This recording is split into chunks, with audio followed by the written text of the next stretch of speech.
All right. Hi, everyone, and welcome to the first session of Myth of the Master, Philosophy of the Unstoppable by Jason Mohaghegh. So I'll start out by reading the course description and a short bio, and then Jason will take over.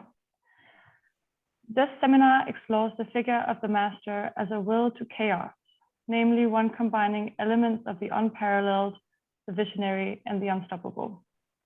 We will look to those strange, iconic personalities who led underground movements, secret societies, forbidden associations, cult gatherings, urban gangs, martial arts orders, outlawed guilds, artistic circles, and rebel cadres.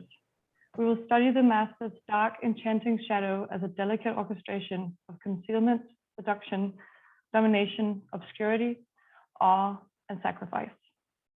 What specific prototypes of power and becoming belong to the master alone? Revolutionary, criminal, aesthetic, religious, mystical, magical, or avant-garde? What specific criterion, rituals, or tests establish his right to supremacy? How does the master attain the farthermost levels of human imagination to form a creative, destructive, pendulum-like no other?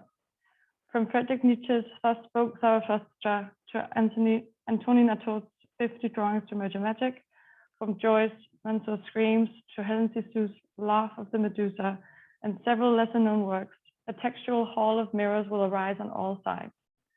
Moreover, we will follow 8 conceptual ciphers, those of the enemy, the tower, the chasm, the planet, the omen, the corpse, the storm, and the labyrinth, in order to unlock dimensions of the master's destiny.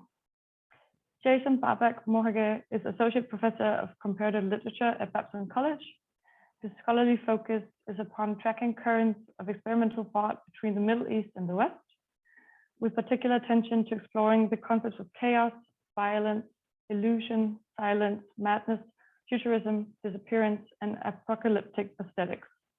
He has published several books to date, including The Chaotic Imagination, New Literature and Philosophy of the Middle East, Inflictions, the Writing of Violence in the Middle East, The Radical Unspoken, Silence in Middle Eastern and Western Thought, Insurgent, Poet, Mystic, Sectarian, The Four Masks of an Eastern Postmodernism, Elemental Disappearances, authored with Dejan Lukic, Omnicide, Mania, Fatality, and the Future in Delirium, and Night, a Philosophy of the After Dark. He is also the co-editor of the Suspensions book series with Bloomsbury Press and the co-director of the 5th Disappearance Lab. With that, Jason, please take it away. Thank you and welcome, everyone. We're going to form an intriguing inner circle around a provocative idea of the master this term. And we're going to trace a series of very intricate techniques that are related to these figures. And again, although there will be sometimes some overlap, as I said in a kind of preface or prologue to this course online, I'm not so interested in the political, economic, and social idea of the master that sort of dominates in master-slave dialectics. I'm interested in medieval guilds. I'm interested in cult gatherings and occult gatherings. I'm interested in guilds of craftsmen and craftswomen, master rug weavers, master lantern makers, master artisans of different kinds, the ironsmiths guilds, the painters guilds, the calligraphers guilds. So the creative and avant-garde potentialities, which also have their own dark and tyrannical sort of traps throughout as well. Anything can when you're dealing with human psychology, that matters. So today, actually, I want to do something somewhat strange as a point of departure. We will do introductions at the end of the class. I'd like to hear from all of you, but I'd like to avoid, I typically do this, I like to elude that academic form of self-presentation where you tell me about, you know, who you are and where you study and what you're working on in your latest sort of research and all that. Hopefully I'll come to know those things gradually. Many of you I do know already, but instead today it would tell me far more.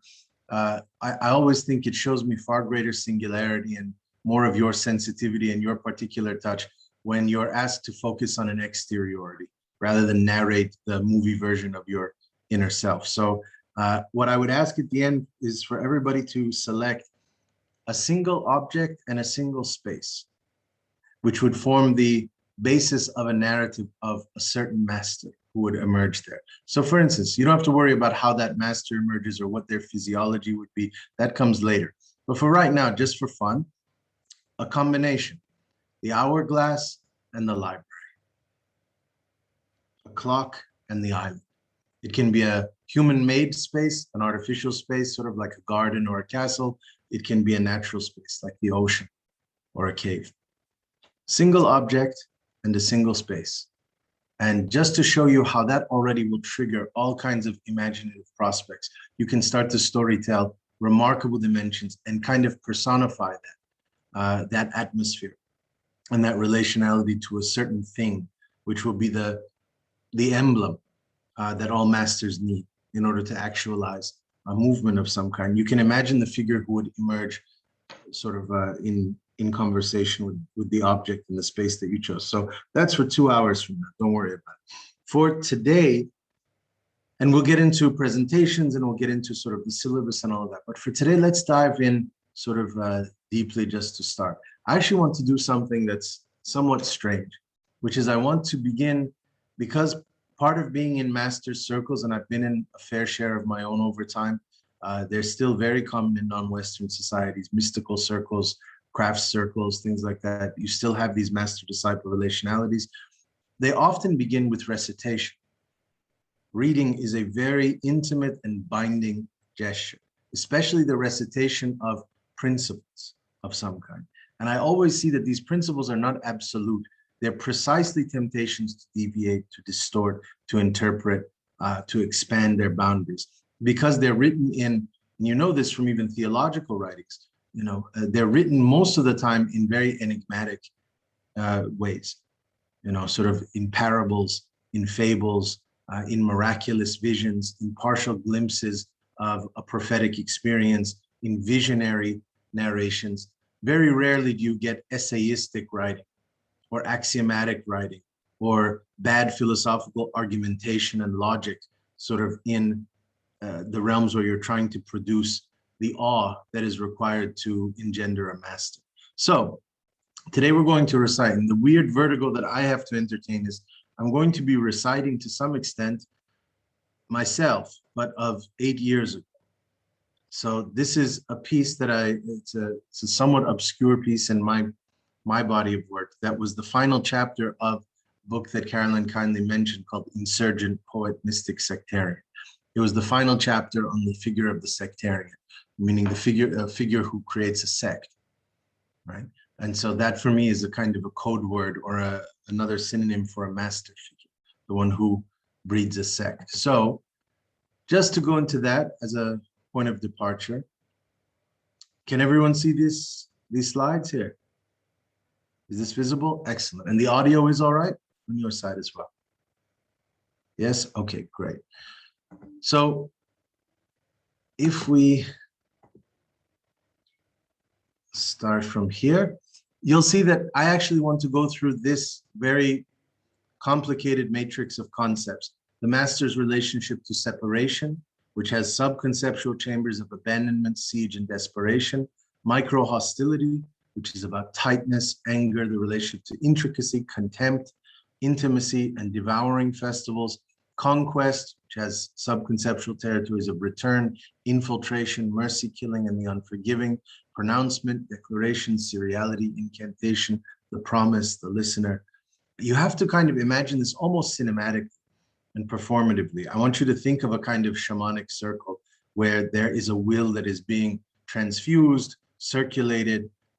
There's all kinds of ideas of adoration going on there. There's sort of exaltation happening, ecstatic rituals. So you can see how all of these would become a particular puzzle piece that is essential to the formulation of that atmosphere. So emblems, artifacts, geometry, the phantom, the thing, the caretaker. Every temple has a caretaker, and they're not the priest. That's a crucial differentiation, right? So we'll talk about these different roles that people have. Secrecy, dissimulation, subterfuge, anonymity, the cipher, the countersensorial.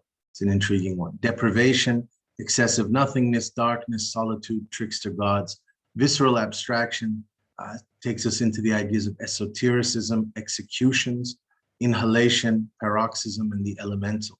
That's where you get figures who believe that they can summon winds or moons or rain. Rumor, storytelling, insinuation, the legend, ranting, deception, tone, manipulation, extortion, and the figure of the informant, which is part of any master relationality as well. Supersession, supremacy, imitation, awe, vertigo, breathlessness, the trial. You get miracle, fanaticism, vigilance, ritual, initiation. We'll talk about all of these today. Instrumentation, banishment, imperceptible histories, martyrdom, evil, ecstatic improvisation, sensory attraction, architectonic space, pain, adoration, oblivion, irreversibility, regicide, the mercenary, and the idol. Okay, so just to get us started here, this is the text that comes from several years ago, where I tried to articulate a series of principles that are really just techniques. They're not absolute truths. They're not binding sort of in their universality. There are 1,000 typologies of the master figure. Some are gentle, some are cruel, some are indeterminate, and some are very calculated. Right? Some sit, some stand, some are sort of circumambulate, some are peripatetic, like the ancient Greek masters who walked while they taught. Right? Some sway. There's a million different typologies, so there is no absolute here, but there are certain planes of consistency, as it said. There are certain rhythms of continuity that are effective in generating this exceptional state. If the master is a figure of, forget of knowledge, that's too grandiose for me, or even of kind of wisdom or enlightenment. If we think of them as intensity, as the ultimate manifestation of an intensity, there are actual like energetic methodologies that work to make people gravitate towards something. You know, there's ways of actually gauging intensities and how you actually construct that intensity. Rage is an intensity. Infatuation is an intensity. They actually have trajectories that can be to a certain extent traced, right? How do you get angry? You know, sort of at things. So this is something that we want to study. So if we look at the very first thing, if we imagine that all of you are runaways here, if our course, our seminar is full of runaways who are coming to join whatever strange circle this is, whatever mysterious underground is, right? And you're about to meet the master, and I'm initiating before your introduction, before your exposure. And I'm telling you the kind of behind the scenes scaffolding, the architectonics of how master creates their sect, which I call the sectarian here. These are the things which I think are crucial, just as preliminary types to set things up. First, masters are figures of abandonment.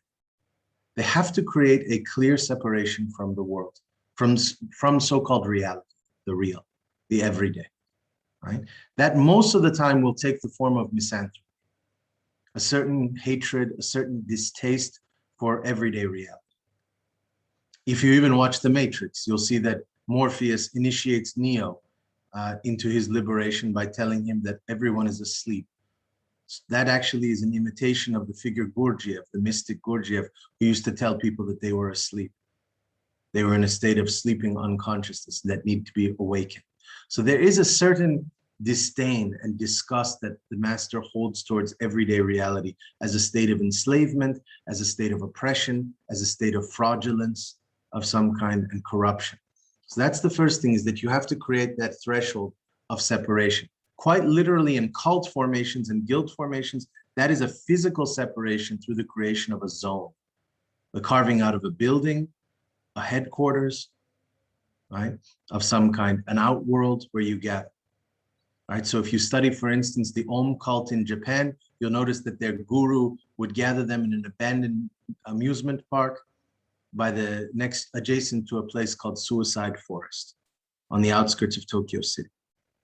This physical separation is also an existential separation.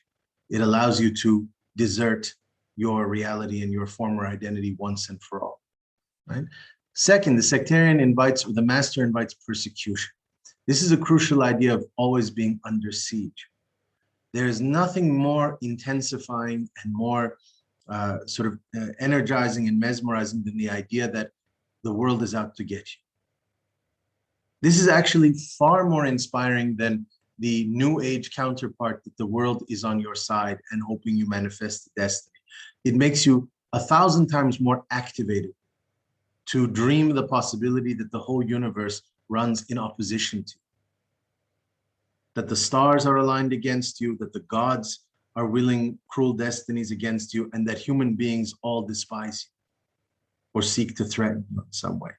Yes, this can lead to paranoiac possibilities in mastery. We'll get into that, because I actually think there are fascinating forms of paranoia, and then there are less interesting forms, which is typically what we see when people become dictators. But in these closed circles, paranoia can actually become something, a very powerful narrative idea, right? So we'll get into that. So the idea of persecution, becoming cornered under siege. The third, which I won't read this entire thing, is the idea of how a master takes your despair and turns it into desperation. That conversion principle, a runaway who wants to join a master's fringe movement typically has some molecule of despair in their temper, right? An exhaustion with their past, a dislike of their history, maybe trauma even. So that despair, however we perceive it, needs to evolve, as I say here, into a higher form of desperation. Despair is cynically surrendered. Desperation is an electrical current that can lash out in extremely creative and violent ways, right? So we want to look towards how this weariness becomes strangeness and strangeness becomes severity, and how that can induce a miraculous turn, as it says here. Next idea is a very simple one that can make sense to you.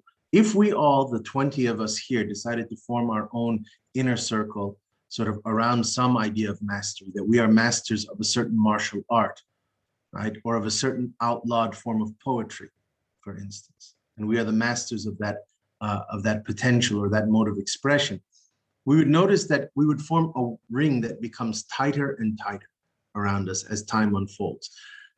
But as I write here, the fortification and interiorization of this cell, the more angered it grows. Now, this is an important thing. Anger is a very crucial component of this. Why? Because it makes absolute sense that when you achieve, Adorno even said this about connoisseurs. He said connoisseurs become increasingly frustrated with the world. First, they become increasingly intolerant of things, because someone who elevates their taste and refines it to a degree, 99% of things, whether it's music or food or whatever else, become impossible for them to indulge. They become unbearably low. You follow? But not only that, there's this thing that even every third-rate hipster has experienced, where when they find that band that nobody knows about, that they think is like the coolest, most sort of experimental band, they're simultaneously how should I put it, invigorated by the fact that they have some superiority complex, some knowledge of an obscure thing, but they're also angered at the fact that everyone doesn't appreciate it, right? And so there's that tension. And of course, when they do finally become popularized and famous, the hipster must abandon them, and disown them immediately. But nevertheless, there is a desire and there is an aggravation over the fact that it's not a universal thing. So this is something that you have to actually give immense credit to mysticism for millennia, that unlike religion, unlike ideologies, they have most often not attempted to universalize, which is to say that they have not given into the temptation, the resentment that would lead them to think, why isn't everybody engaging in these meditative postures? Why isn't everybody immersing themselves in these states of tranquility? If they did that, they would become warlike. They would become animated by an imperative to take over the cities. But the fact that they've held their tongues in silence in the mountains for millennia and not done this tells you that they intuitively realize that that is also the death of their movement to a great extent. But this anger is something important because it leads to something that we'll get into later, which is called the terror of small things, right? We actually fear small units far more. Look at even the discourse on terrorism. Sleeper cells and sort of rogue movements scare us far more than dominant states, right? We can't seem to fathom or get around our head around, for instance, the threat from Russia or China or North Korea or any of these enemy scapegoats of dominant state apparatuses. But the idea that there's some ISIS or Al-Qaeda, that boogeyman effect is far greater because of its smallness, because of its concentrated nature, its molecularity. So we'll get to that, how you exacerbate. But one other thing that it leads to, it means that our circle is extremely fragile, but that's exactly where its power lies, in its fragility. And increasingly, it becomes impossible for us to live up to the standard of our own sect. And that's a crucial thing that happens. If you ever want to know why it is that the avant-garde movements all burned out, surrealism, Dadaism, futurism, minimalism, situationism, one after another, why they had these 5-year to 10-year to 15-year windows at best, and then suddenly cannibalized themselves from the inside, right? And fell apart. It's precisely because of, it's difficult to retain that intensity, but it's the increasing fragility whereby the more powerful and the more intricately defined the movement becomes, the more we all begin to fail it eventually, right? So this is actually something that is misunderstood about the nature of fanaticism. Fanaticism always has an element of shame inborn to it, not arrogance. The soldier is arrogant, right? But the militant actually feels like they're always failing their God, not going far enough. So we'll get into that. The master is guided by dislike. Now, this is important, this hatred, contempt for the predecessors. So every great master has to say that every master who came before was not quite good enough. They didn't go far enough, or they failed the mission. And by the way, this is even Christ's logic. Christ is the redemption of every failed prophet from Adam forward. It's the culmination. We'll make right what went wrong in the garden. So Moses didn't quite pull it off. Abraham didn't quite pull it off. He will seal the circle of the covenant, right? This is, master discourses always say that. And also contempt for pretenders. There's always this notion that there are those who are imposters. There are those who are sort of competing for prestige or for glory, but who are not actual, the authentic ones. And we'll get into what that means and how you establish that criterion and who is the charlatan or the imposter. Okay, the sect enlists its inner violence against the outer violence of the world. All right, this is an important idea here, that the fundamental premise of any form of mastery is that existence is violent. But that the only way to counteract the destructive violence of reality is through a creative violence. And we'll explain exactly what that means as well, because sometimes creative violence actually begins to masquerade as destructive violence, even among masters. And we'll talk about the totalitarian aspects that can emerge in the darker elements of that. That's where cults tend to go wrong. Cults are always highly captivating movements at the beginning. But as they ossify, as they coagulate, as they gain increasing followers, and they become increasingly subservient to a doctrine, you start to see that shift. And we'll talk about that tenor and that tension that's there. The master channels the alarming vibration of the we, the one who becomes many, the one who foresees many, the one who has many behind them, a league in waiting or ambush. This is actually something that has been psychologically documented, that if you believe that you are the accumulated sort of mass of a legion of ghosts of a certain tradition. So let's say your movement gains inspiration from being connected to some 12th century martyr.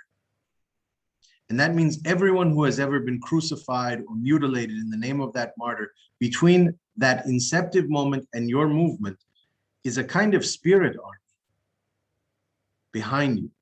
It has been psychologically documented that the psychosomatic effect of that is that you become more powerful. You channel a kind of spectral energy. Again, call it completely delusional, terrific. It still has effective sort of results, right? So, in the same way that I've said this before in other places, if you are to look at the figures the rare emperor figures who always charged ahead at the front lines of their armies, Alexander the Great, Genghis Khan, Nadir Shah of Persia, and Napoleon in the 19th century, right? Napoleon himself shot off of 37 horses in battle. The sheer probability, statistical probability of them dying should be astronomically high. And yet they don't die.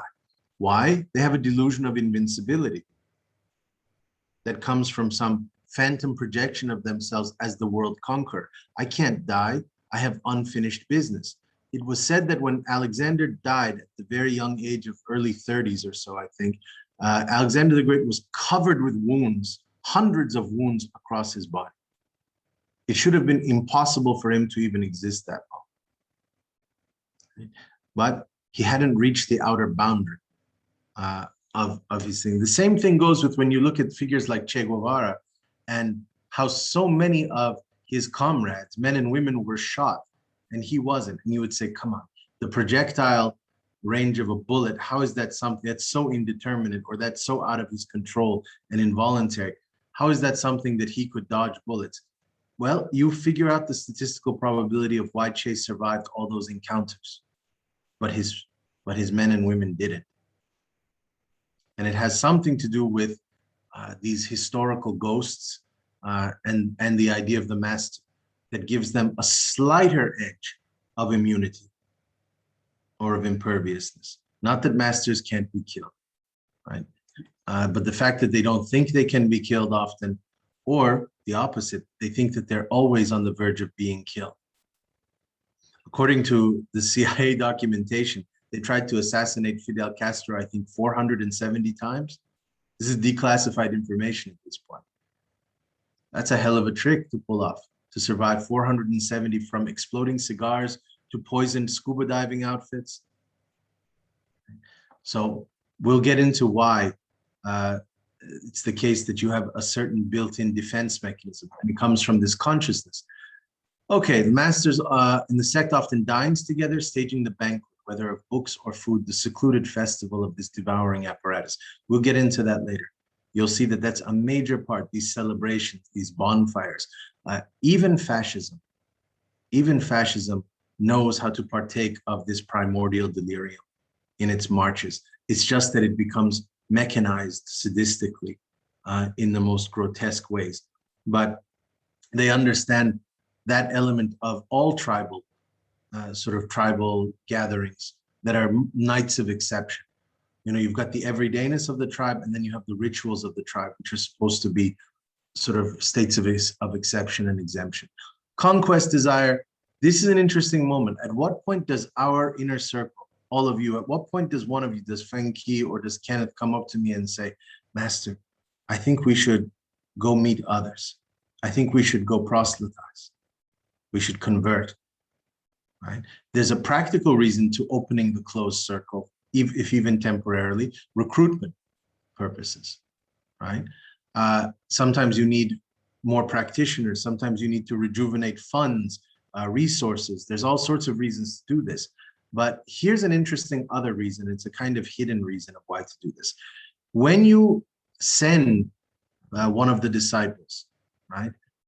If I send James into the crowds, into the cities, and Buddhist monks do this often as a form of humiliation, send you to go beg or send you to go recruit, and most people spit on you and mock you or pass you with indifference.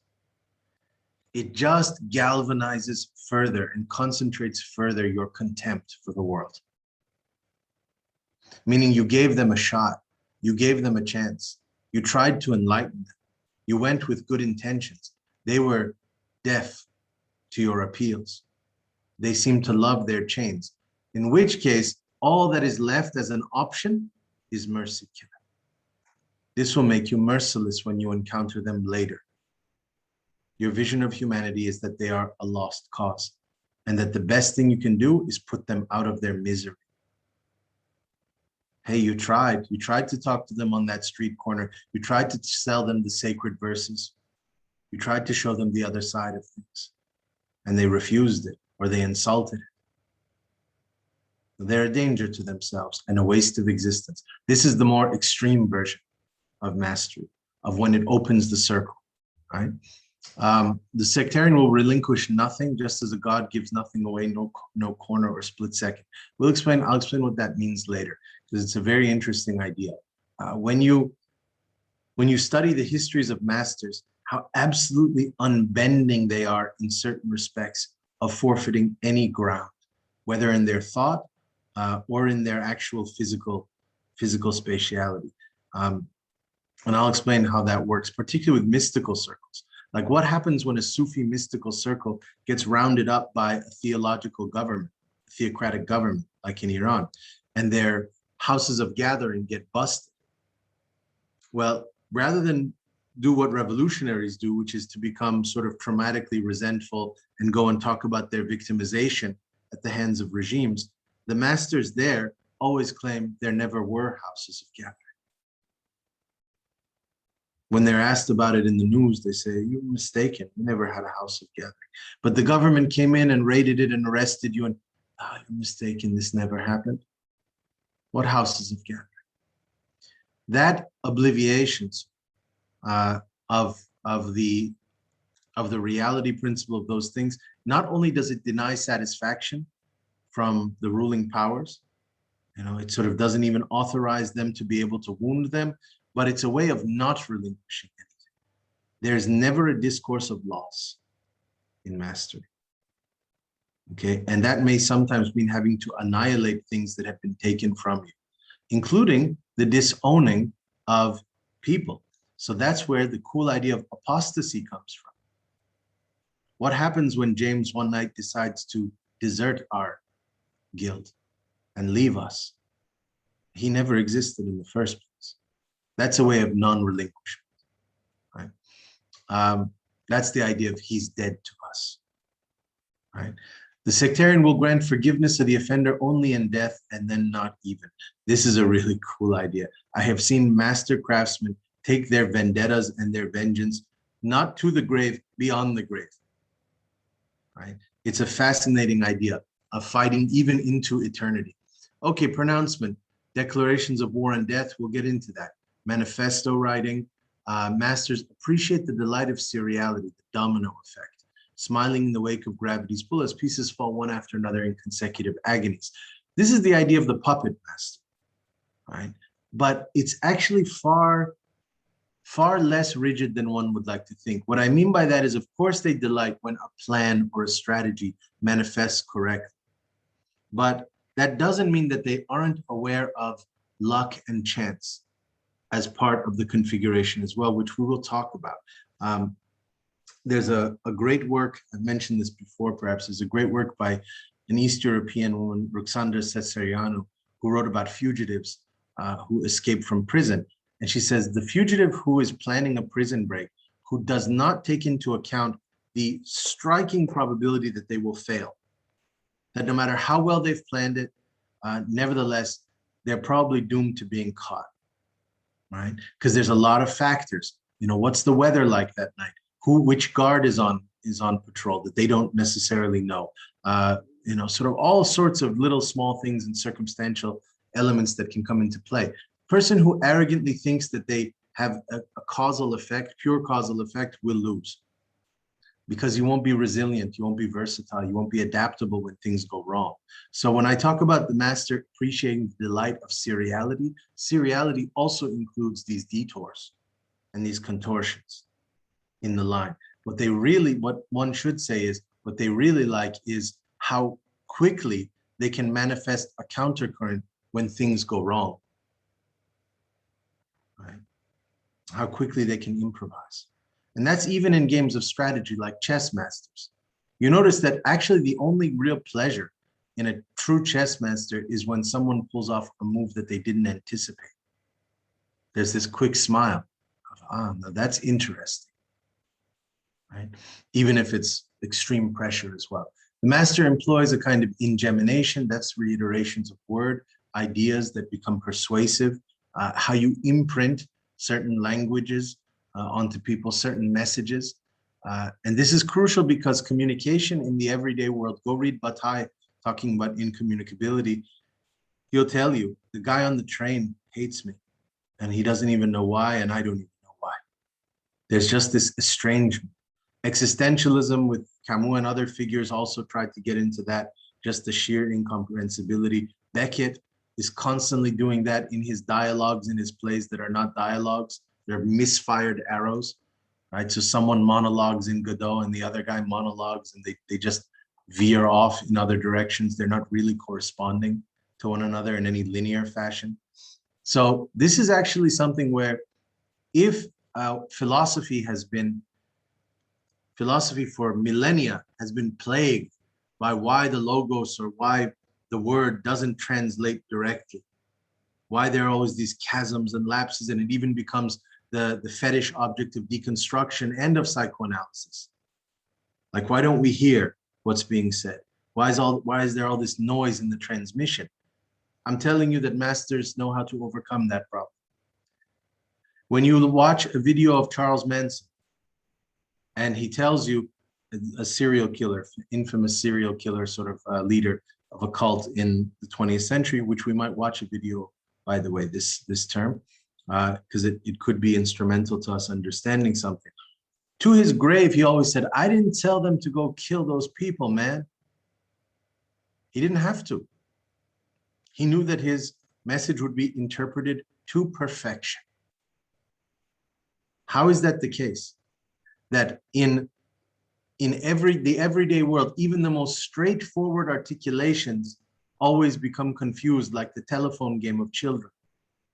That the message is destined to be perverted.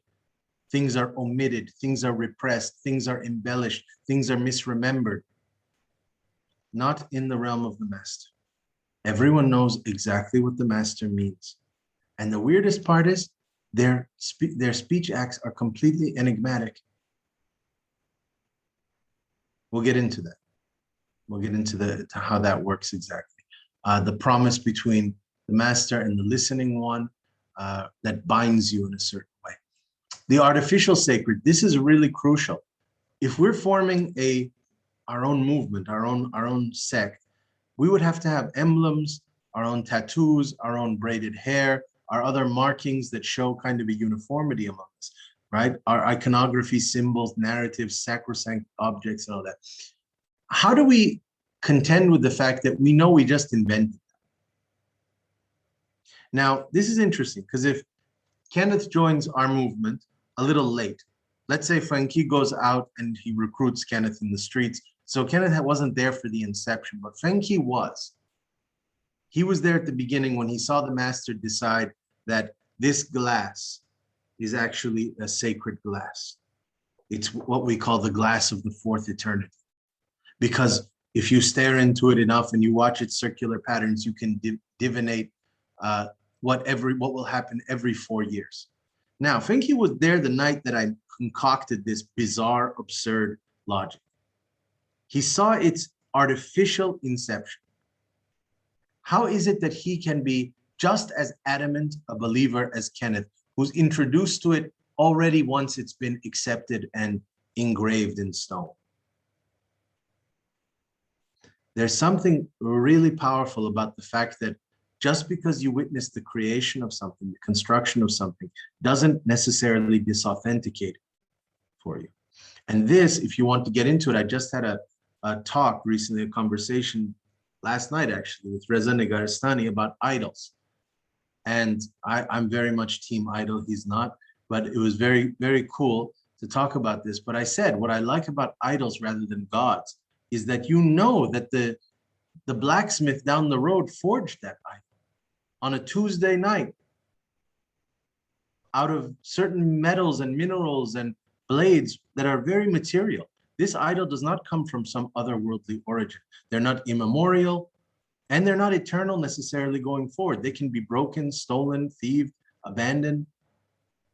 Right? There's an extreme vulnerability. But the fact that you know that it was constructed on a Tuesday at the hands of a human being, a flawed, imperfect human being, does not diminish the possibility of devotion. In fact, in these spheres, it enhances. Its wrath, its catastrophic potential is enhanced by the fact that it was born in time and through completely material and sensorial sort of techniques and technologies, okay? Masters enlist unique geometries. That's a very important thing. Watch anytime you see a master's circle of how they position people in relation to them. So if there's a hierarchy of the master and then the sort of the counselors that are beneath, do those counselors stand to the left? Do they stand to the right? Do they stand beneath? Where does the crowd of the lowest sort of practitioners stand? Do they sit? Do they bow? All of this sort of geometric performativity is going to be absolutely crucial, right? Animism is a kind of important idea here, the idea that they can understand the language of things, or that they can communicate with beasts, or that they're oracular in some ways, they can read nature in certain ways, or that they have extraterrestrial kind of communicative powers, faraway sentience and all of that. And also that they can read superstitions. This is all going to be crucial to our understanding of the master figure, right? Nietzsche himself said, I don't have an evil eye, I have an evil ear. I can hear storms coming.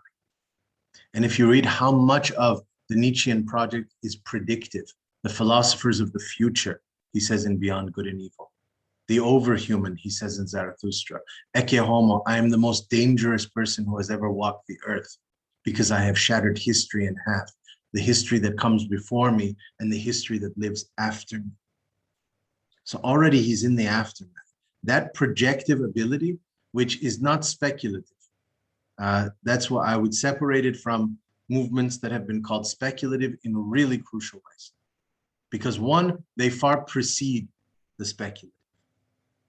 This divination and fortune telling and these types of things have existed for a long time, but because they're also more closely aligned to intuition than speculation, right? Which is completely different provinces. Speculation has an analytical component, which is bound to a kind of philosophy of mind and of reason, and intuition is bound to instinct. It's precisely, and if you think that's a throwaway thing, I would just mention to you that the breakdown of psychoanalysis occurred precisely on this line, on this ultimatum, when Jung went to Freud and said, I'm interested in like six senses. And he's like, I'm not thinking that they're actually like divine or religiously. I'm not saying that. I'm saying that people have these weird chambers and pockets of irrational force within them. They have hunches, they have moods, they have sensibilities. And Freud said, you're talking voodoo and you're going to disrepute our entire school. And he banished him for that. That tells you there was a threat to that master, right? And it precisely was in this realm of intuition and of a kind of animism, in the sense that the animism here, just meaning, I don't mean it in the most traditional sense. I mean it in the sense that you can read things moving, the movement of things, right? The caretakers, secrecy is going to be really crucial. The idea of dissimulation, how you conceal what you actually are, which is one of the hardest things to do. I taught a seminar on deception for the new center, and we confirmed many times over that people are by nature bad liars. Human beings are poor liars. Interestingly, they're even bad liars when they try to narrate things that they believe are true, but they place it in a slightly narrative juxtaposition, a kind of a storytelling. Which is why it's really hard when you're at an interview and someone says, so tell me something about yourself that is important for me to know about your identity. And everyone paralyzes and starts to stutter. Why? It should be the easiest, most sort of obvious thing in the world, except that we know that that persona is also fake deep down. So anyway, that being said, dissimulation is something that masters practice really well. It's often not simply what they reveal and what they manifest and what they say. Religion is obsessed with that, but true masters are experts of omitting things, leaving things out. And if you want a literary figure that I always give the absolute credit to above all others, that's Kafka. The Kafkaesque is precisely a procedure of subtraction. He's looking at an image, he's looking at a space, he's describing it to you. It's what he leaves out that gives it that radical eeriness of the Kafkaesque. It's what makes the air gray in the room. There are things he's not telling you, and you know it.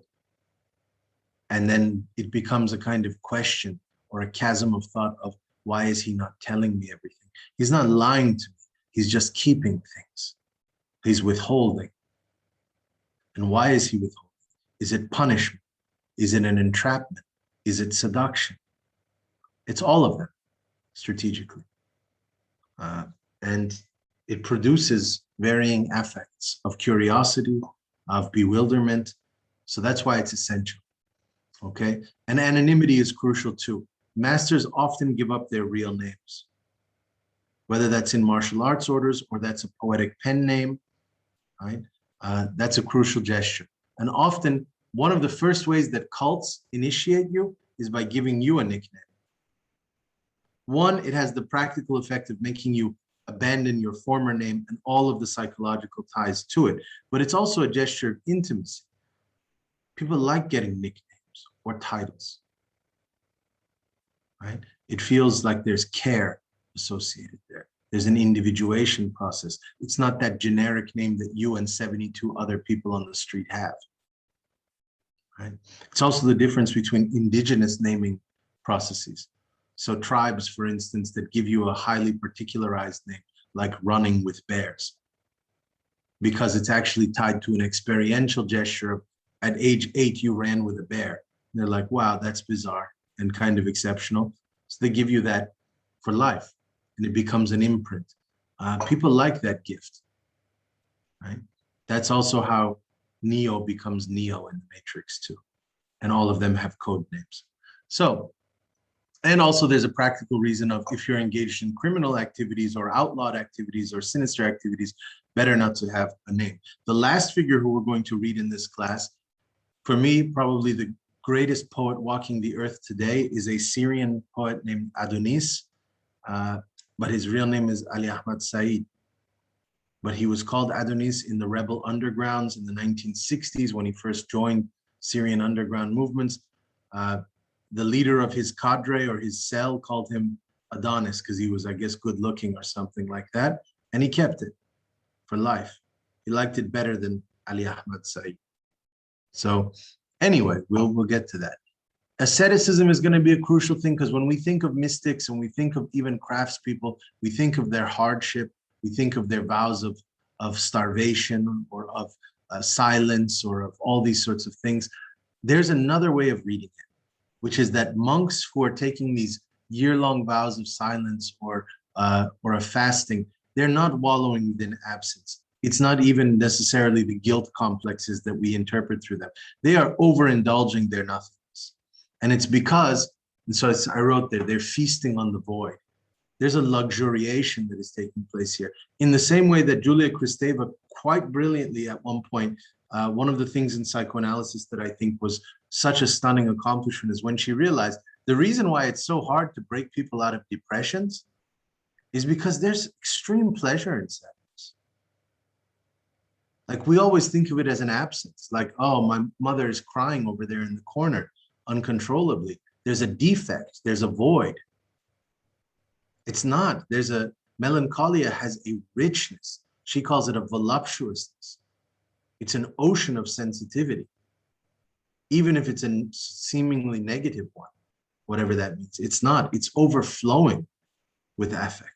And so similarly here, also these mystics and monks who self-flagellate or who burn themselves or who starve themselves into emaciation, these holes that they put themselves into, they also believe that it's a trade-off. It's a somewhat instrumental trade-off. They think that they are gaining eternity.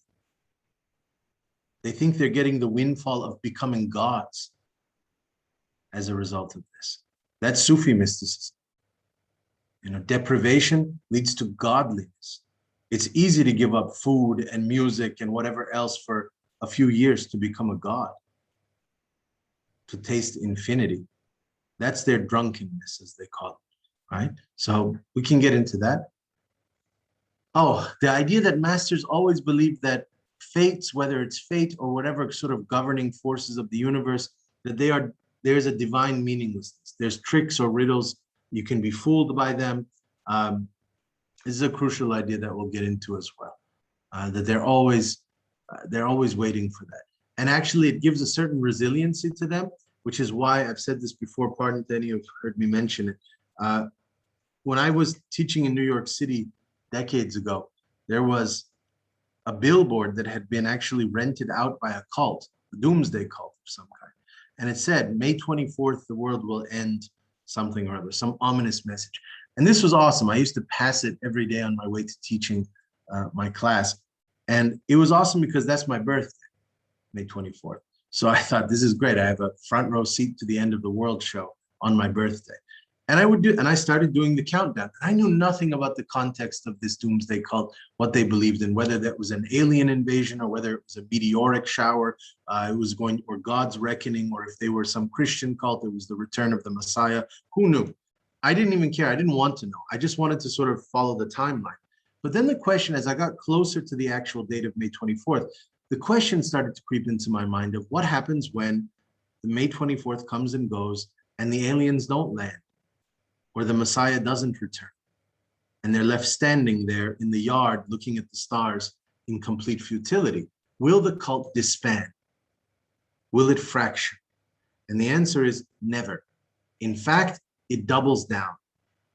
And the reason for that is because the masters of these cults or these groups know precisely how to sling failure into a productive force. So that what they do is, it's never the fault of the gods. The gods were not wrong.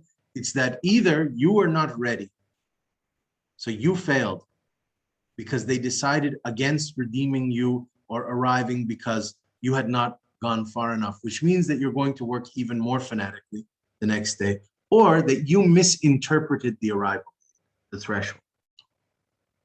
So often what happens that same night or the next day is they go back to their numerological laboratories and they determine where they went wrong in their interpretive matrix, right? So they'll turn around and say, our hermeneutics were off. You see, when Nostradamus says 2021, he really means 2027, because in Latin, 1 looks like a 7. And so we've been misreading. You can do this. You can just keep deferring it to the next date. And the weird thing is, the more you defer, this is interesting. It's not the less it diminishes, the more it accentuates its intensity again. And you go, how does that work? Why is that important? Because Marxism historically has had the exact opposite trajectory of diminishing returns. The more the communist revolution defers the utopia, the more Stalin says, we just need 5 more years of gulags, I promise. And then humanity is like liberated. Look what happens to the charismatic authority of leaders in Soviet communism. From Lenin, who you could say is the apex of charismatic power and iconic, sort of iconic charisma, to Stalin, who's kind of a pure death drive, and then all these bum bureaucrats that come after him, who don't have 1/1000th of the fire or the electricity of a Lenin figure, for instance, right? It's just diminishing returns until you get to Gorbachev's surrender to the inevitability of the collapse. And he's just like, yeah, this is bankrupt at this point, right? The continual failure or deferral of the utopian moment in political regimes leads to disenchantment. And I'm telling you, it leads to re-enchantment or heightened enchantment in a master's circle. That's an interesting typology. Rumor is going to be really crucial. Masters love to spread rumors among their followers. Hints, allusions, insinuations, right? And they like to let things run wild. It's good to have everyone in this inner circle talking, right? Wondering in particular. There's incensement. How do you make them angry?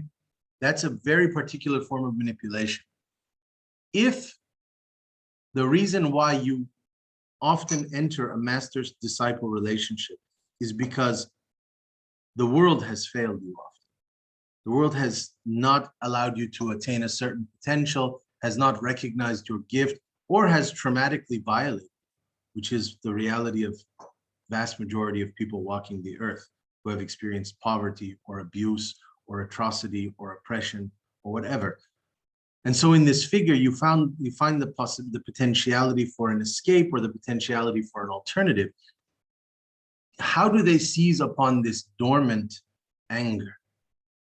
Adorno said something very important, but Schopenhauer did as well. Schopenhauer actually talks about suicide as a sense of being owed something by the world, that the world didn't pay its debt to you. You were owed a better life. So there's a hidden expectation, right?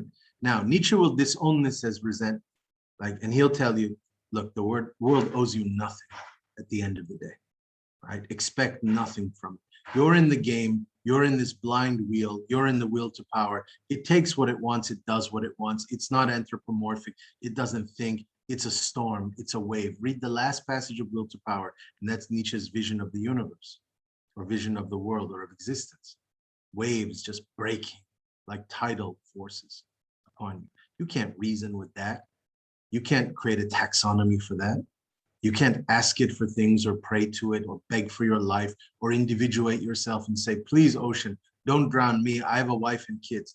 It is ruthlessly indifferent to those criteria, those very human criteria, even if we do name our hurricanes in a kind of useless attempt to think that we can personify the chaos of things. But this is crucial that even if Nietzsche will be against suicide precisely for this reason, and so will Camus to a certain extent, the fact that to join a master's movement is a partially suicidal gesture. It's just not a physical annihilation. It's an ontological annihilation of the self that once was. But what always rests beneath the surface is a slightly deactivated memory, a bitterness, right? An acidity over the you that they made, right?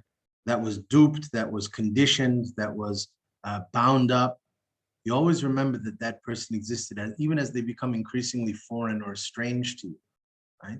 The master knows how to remind you of what you were before you entered there, before you entered the fold. And that's a very skillful technique of making people angry, because sometimes you need to send out your practitioners again. And that anger will remind them, it'll be their compass for executing an imperative and not being lured or tempted back into the everyday. The sheer amount, and this is something that to its great credit, psychoanalysis actually realized. Why do people accept these awful, awful, grotesque banalities of life? Their mind-numbing nature, just the sheer failure of human society that we see time and again. And Freud called it the reality principle, is that somehow we have convinced ourselves of the absolutism of these as real. What the master constantly reminds you is you are walking into a figment, and a bad one. You're walking into a haze. They don't even know what they're doing or why they're nodding anymore. So remember that when you go in to do this mission, because they know that there is an extreme seduction in the crowd. Kierkegaard knew this too. So why he says the crowd is untruth, right? And why he'd rather hang around with madmen like Abraham, who go up on mountains chasing voices, than get married, if you know anything about his history, right? So there are informants, there are routes of extortion. That's really cruel. I'm sorry, very cool, but also cruel.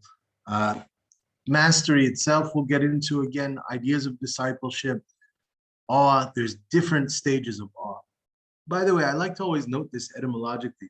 You notice that awesome is really good and awful is really bad. I always like that little linguistic slippage. It tells you too much awe is cataclysmic, right? But a little bit of awe, some awe, is the ultimate, is actually the outer boundary that you want to reach.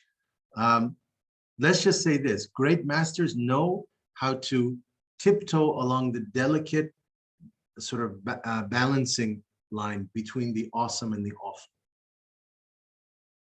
And it's a very exceptional technique that has to be refined if you guys ever wanted to be manipulative masters, to make sure that every once in a while, even among your most favorite and favored and prized disciples, You must get angry at them some nights. You must express disappointment at them because they need the fluctuation of falling from grace. Right?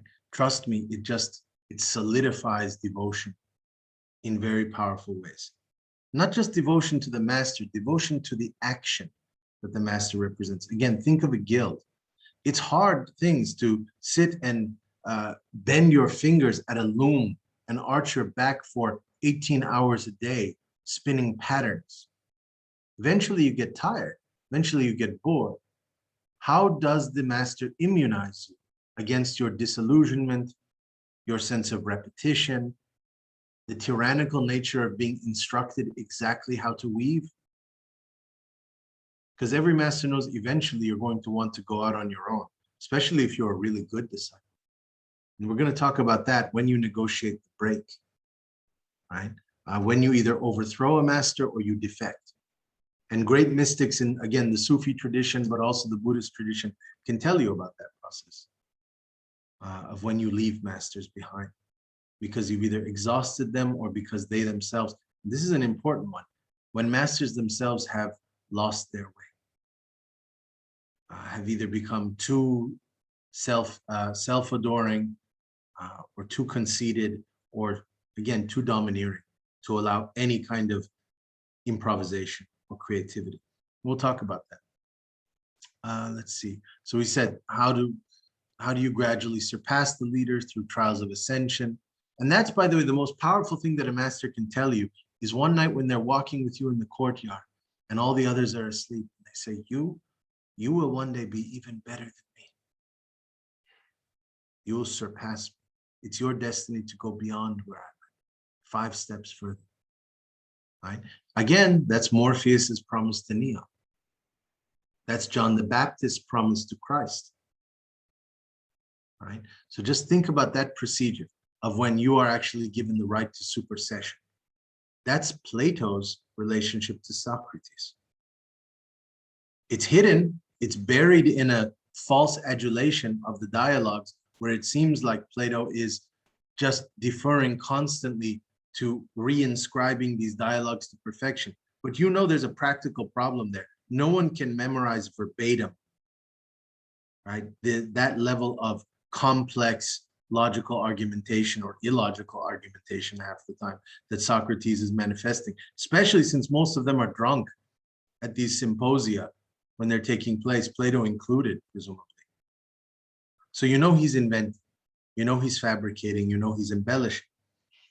Try and follow the night when Plato, try and imagine, cinematically almost, the night when Plato, following the death of Socrates, the cruel self-poisoning gesture, he's sitting there in this tragic aftermath, having lost his father figure, his elder, his master, and he's sitting there about to launch a revolution that will send shudders down the spine of philosophical history, right? Create an entire world of ideas.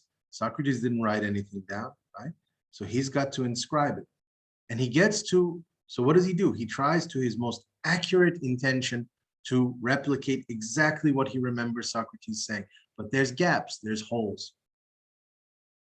What does he do? So he says, he convinces himself. He'll lie to himself at first. This is typical psychology. He'll tell himself, no, it was that. Yeah, he did say that. And he'll project little phantom encounters and phantom sort of ideas that Socrates didn't say, but he'll tell himself, I think, that's exactly what he said. Good job, Plato, you remember. It's a false recollection. But then there's going to be the point when one night he reflects on something. He goes, boy, that's really bad, actually. Or that's flawed. Or that could be better. And he's enticed to improve upon the paradigm. My grandfather, I like to say this, he was one of the most deferential readers of poetry, knew probably 100,000 verses of Persian poetry by heart, had memorized them, wrote almost no poetry in his whole life out of humility and respect for the masters. But what I loved was when I would see some of his books, there would be a single word in pencil in the margins. And I remember the day that I discovered that, and I said, grandfather, what is that word there? And he says, I just think this word would have been better if the poet had used it. My God, that's like a knife. In my grandfather's universe of deference to the poets, that's an amazing gesture. That's a really radical thing to say. He should have said X. All right. So we have to get to that point, because that's always the underlying promise in any states of master and sort of any master-disciple relation, that you might be able to do that better. And in fact, one of my first intellectual masters, the dedication that he wrote, he was a professor many years ago, he wrote in a book that he had just published, was to Babak, he called me by my Persian name, who will one day write a better book. I have that to this day. Excellent manipulative tactic. Kept me going for 2 more years probably in his shadow, when I would have otherwise jumped. Right? Smart move, because the idea was he was fighting for my supersession, and that he would be instrumental to that trajectory. Was not, actually. Was a resistant figure. But nevertheless, it's a great message to give to someone. Fanaticism, we can talk about this, the idea of the impenetrable belief. Believe it or not, fanaticism is far more open-ended than we would like to think. It's just that what we mistake as its absolutism is less in its paradigms and more in its procedures. So what I mean by that is, when we see the missionary in New York City with the Bible on the corner, right? And he's out there and he's just one after another. Do you know next Tuesday Jesus is coming back? Do you know that this is going? And you're like, how does this guy keep going? 5 hours, 10 hours, 15 hours, 20 hours, through rain, through snow. That relentlessness, that inexorable patience that they have, we mistake as being imprisoning, as a form of incarceration. That is not how they experience it, first of all. And that is actually not correct when one starts to dig into and interrogate the expansiveness of the ideal world that is behind it. That fanatical missionary who keeps on telling everybody the same thing, that Jesus will return next week, to me is far more liberated than the person who goes to their 9 to 5 at the Wall Street Bank, who also serves their metaphysical god of capital and is monastically assigned to rows, just like a good religious order would be. But there's more to understanding how that operates. Okay, and where the loose ends are in fanaticism, we can get into that. There's patience, hunger, triumph, spreading of doom as an atmospheric pressure. Oh, that's really important. So even I wasn't going to say something mean. Even, let's say, a more popular writer like Chuck Palahniuk, who wrote Fight Club, right? Chuck Palahniuk has a book called Survivor, which is actually about a cult, or rather about a figure who is the last remaining member of the cult, but who ran away from it because they all suicided themselves collectively, and he is the last surviving former member. Very interesting text in many ways, but one of the things that Palahniuk does that's also crucial is that the page numbers of the book are going backwards. So it's in the form of a countdown. So you start the book on like page 218, and then you're reading 217, 216, 215. It's like a ticking time bomb. It's an interesting effect on a literary level. Well, this is also what happens within the inner circles of a master-disciple relation when they tell you, I have to tell you this, we don't have much time left. Within the end of the year, or within 3 months. And it's an arbitrary temporality, but still it creates extreme vice-like pressure, and it animates the will. Okay, this is something that I don't want to get into right now, but the idea of the vision of ruling over a dead world, that can be a fantasy sometimes. It's part of romanticism. If you guys have ever heard songs where someone says, I just wish the world would, what is it? I'll stop the world and melt with you, or things like, you know, I wish everyone would disappear and it would just be the two of us. That sounds like a really nice statement, but that romantic fantasy is predicated on the annihilation of all other existing things, right? And stopping time to suspend yourself in a kind of eternal moment of romantic ecstasy also means that you are depriving the right of all unborn figures who are still to come in the destiny of the world. So you're going to even cheat them their shot at existence, right? Never mind if you have any religious sensibility whatsoever, you're going to deny the resurrection and redemption and salvation of all the dead who are sitting in their graves waiting for, pick your Messiah, to come back and march them to heaven, right?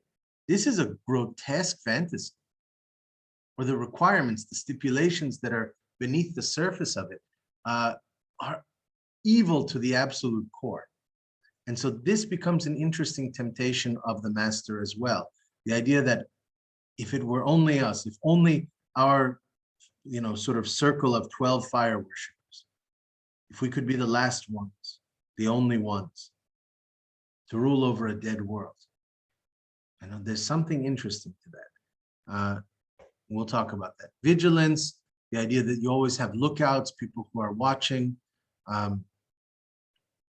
Also, there's ritual. We'll talk about that. Chanting, trance, swaying movements, how you use the language, how you use music, how you use mutilation techniques of some kind. If you want to look at a good type of master relationality that uses mutilation, look at the history of piracy, starting with the first mutilation, which is the tattoo, right? So I know you guys don't think of tattoos as mutilation, but they are to a certain extent, in the sense that it's a painful inscription upon the skin, right? And you guys know probably about scarification among certain African tribal sort of groups and things like that. But if you go to piracy, just think about how the more scars you accumulate, the more entrancing a figure you become, right?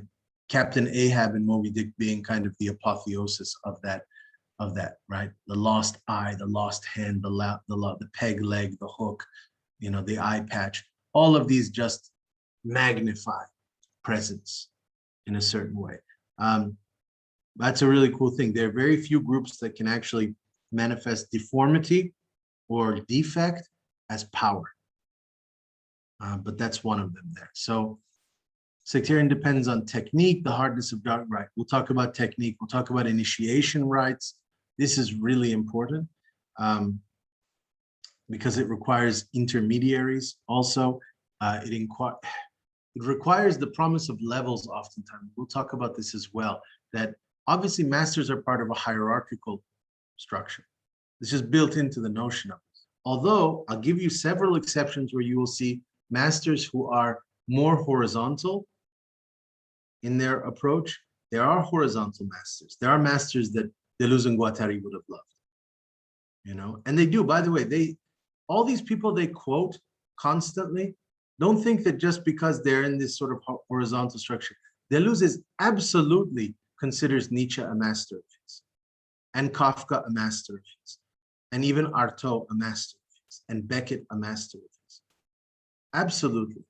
And it does not defy the rhizomatic nature or the deterritorialization or the body without organs. Hell, body without organs is Artaud's.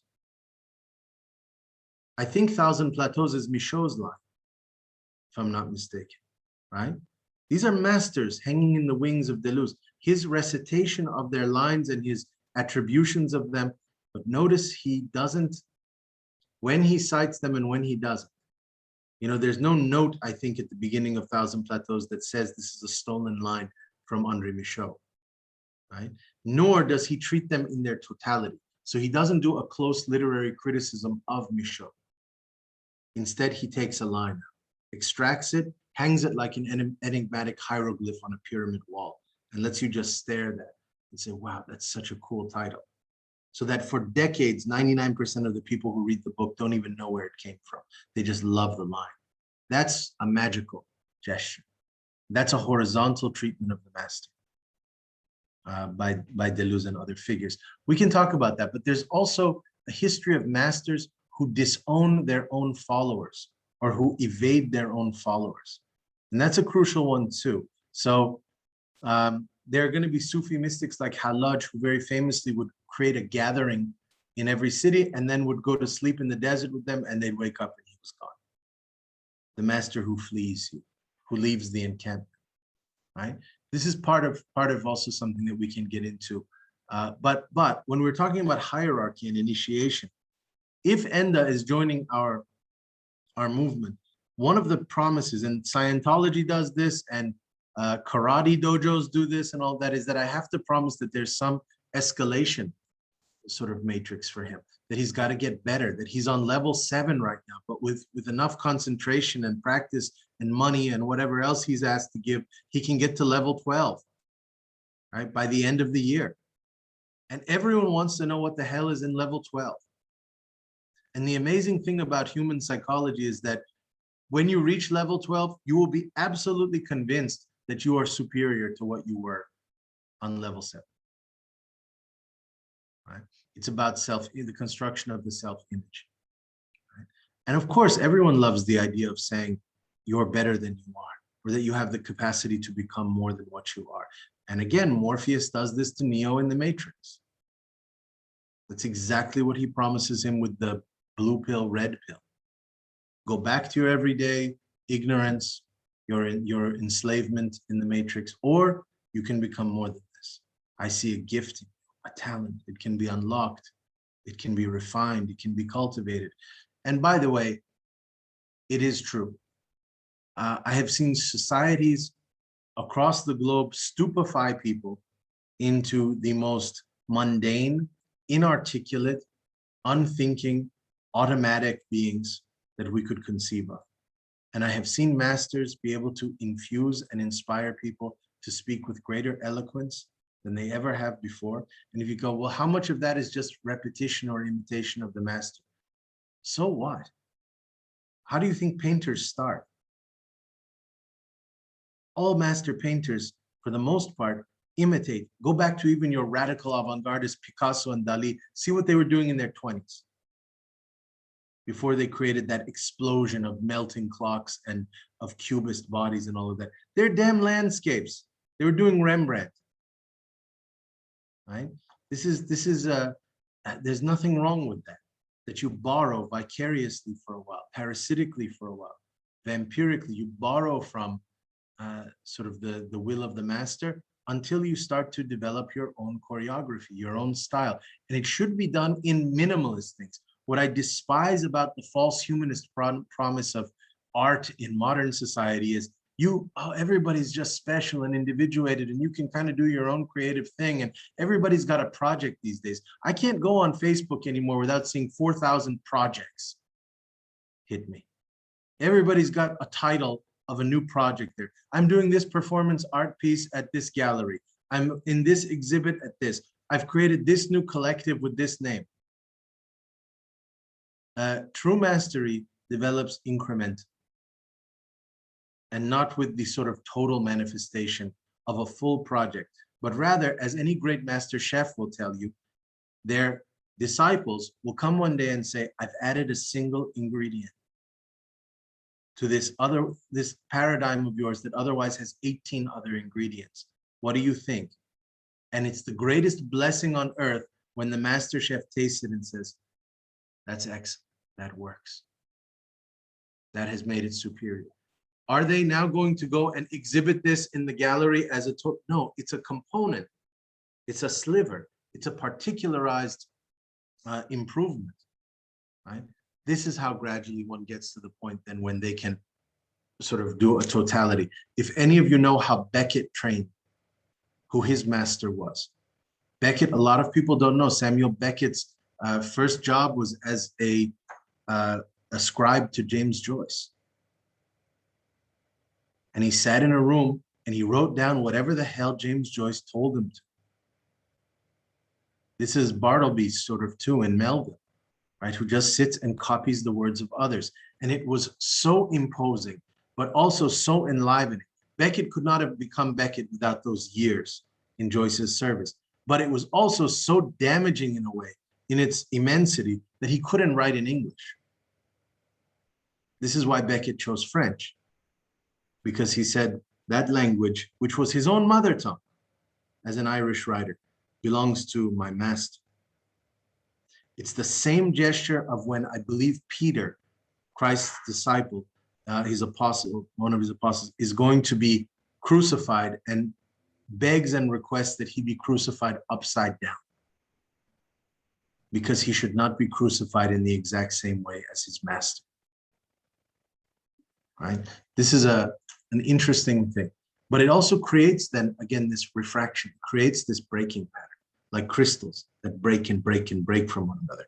And that's where freedom lies, because they can actually be measured rather than this weak humanist kind of simplification of everybody's just doing their own thing. You know, everybody can be creative and everybody can be spontaneous. My God, I had to spend decades trying to decode 99% of the trash thoughts that were imprinted in my mind by the world. Have some humility and extreme suspicion towards yourself that you don't really exist in any autonomous way than other than as a plaything of multiple forces. It takes excruciating precision to try and actually write a line where you can, and you're still second guessing yourself to some extent to say, this line, I think I can call this thing my own. I think this didn't deserve to happen, or it wasn't supposed to happen, or it didn't belong. And who knows, even then, you could still be at the mercy of biological determinism. It could still be, I mean, if you want to even take that route, it could still be just neuronal misfirings and stuff like that.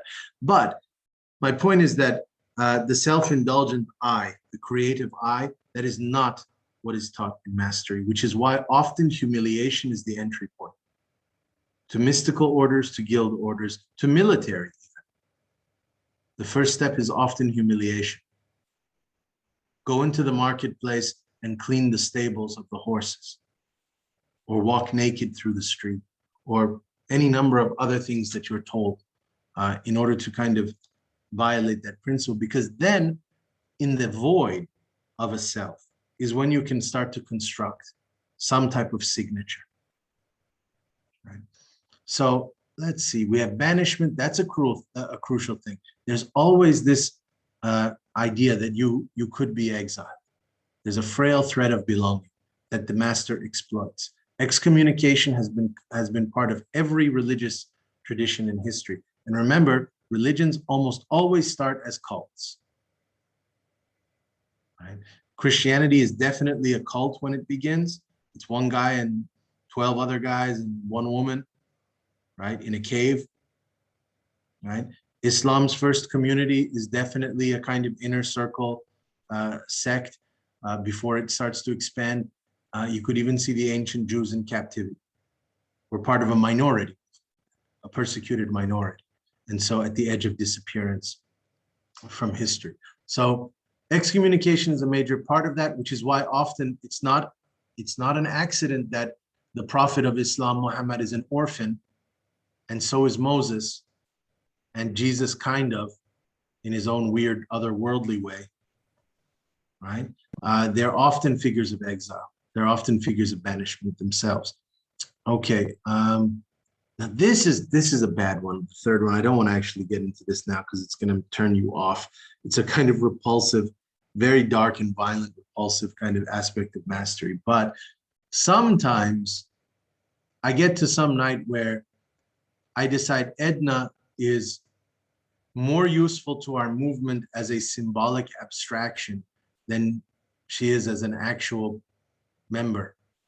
So you do away with her in some way. And this is actually even the transition from Jesus to Christ, right? From the human flesh sort of figure to the archetypal figure, right? So what if I say, you know what, Edna is actually, she's causing problems, or she's failing this.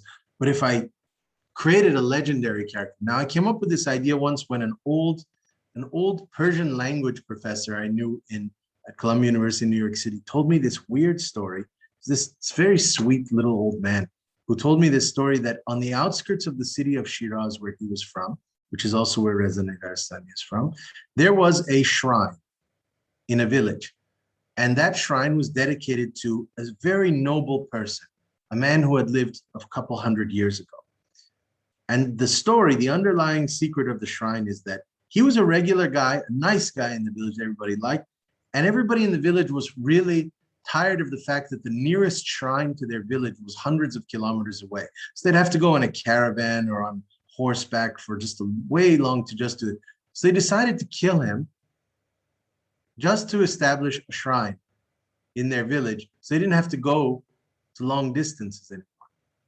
So they sacrificed him to a legendary status, an iconic status, and it was more useful to them.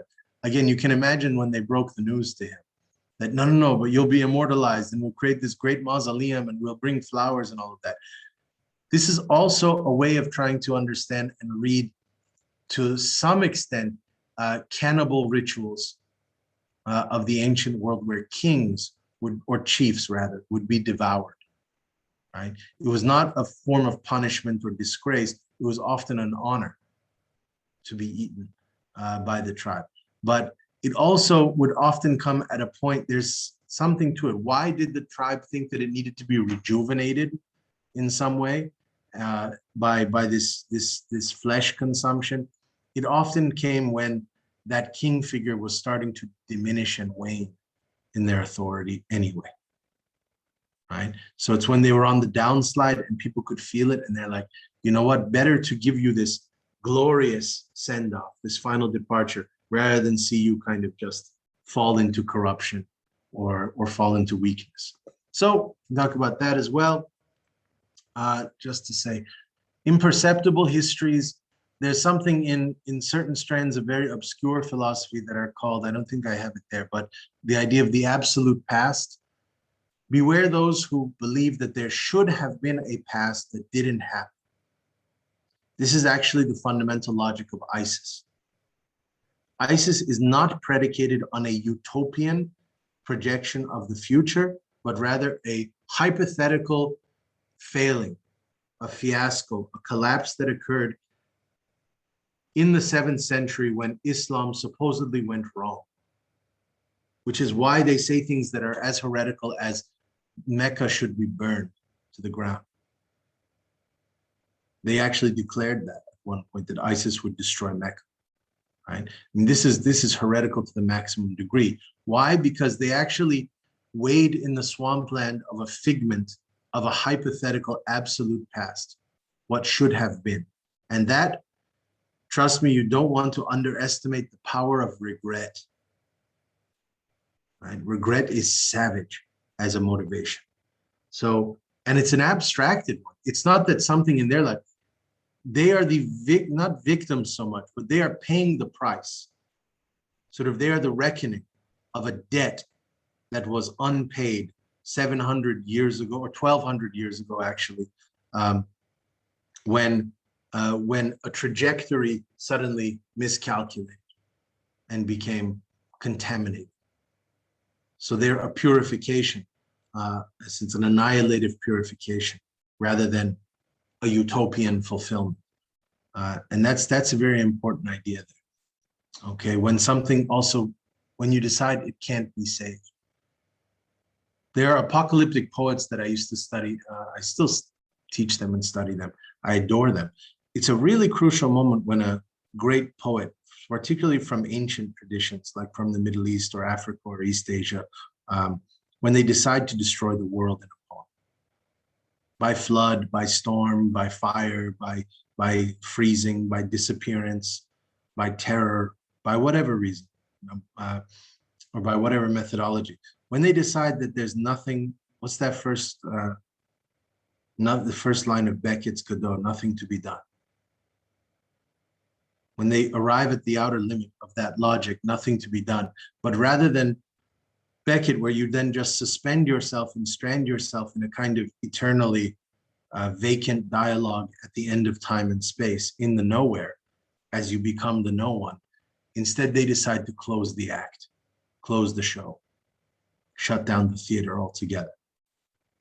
That's a moment of violence that is interesting when you see creative types, not where you see extremist circles, but when you see poets decide that, no, the world should disappear.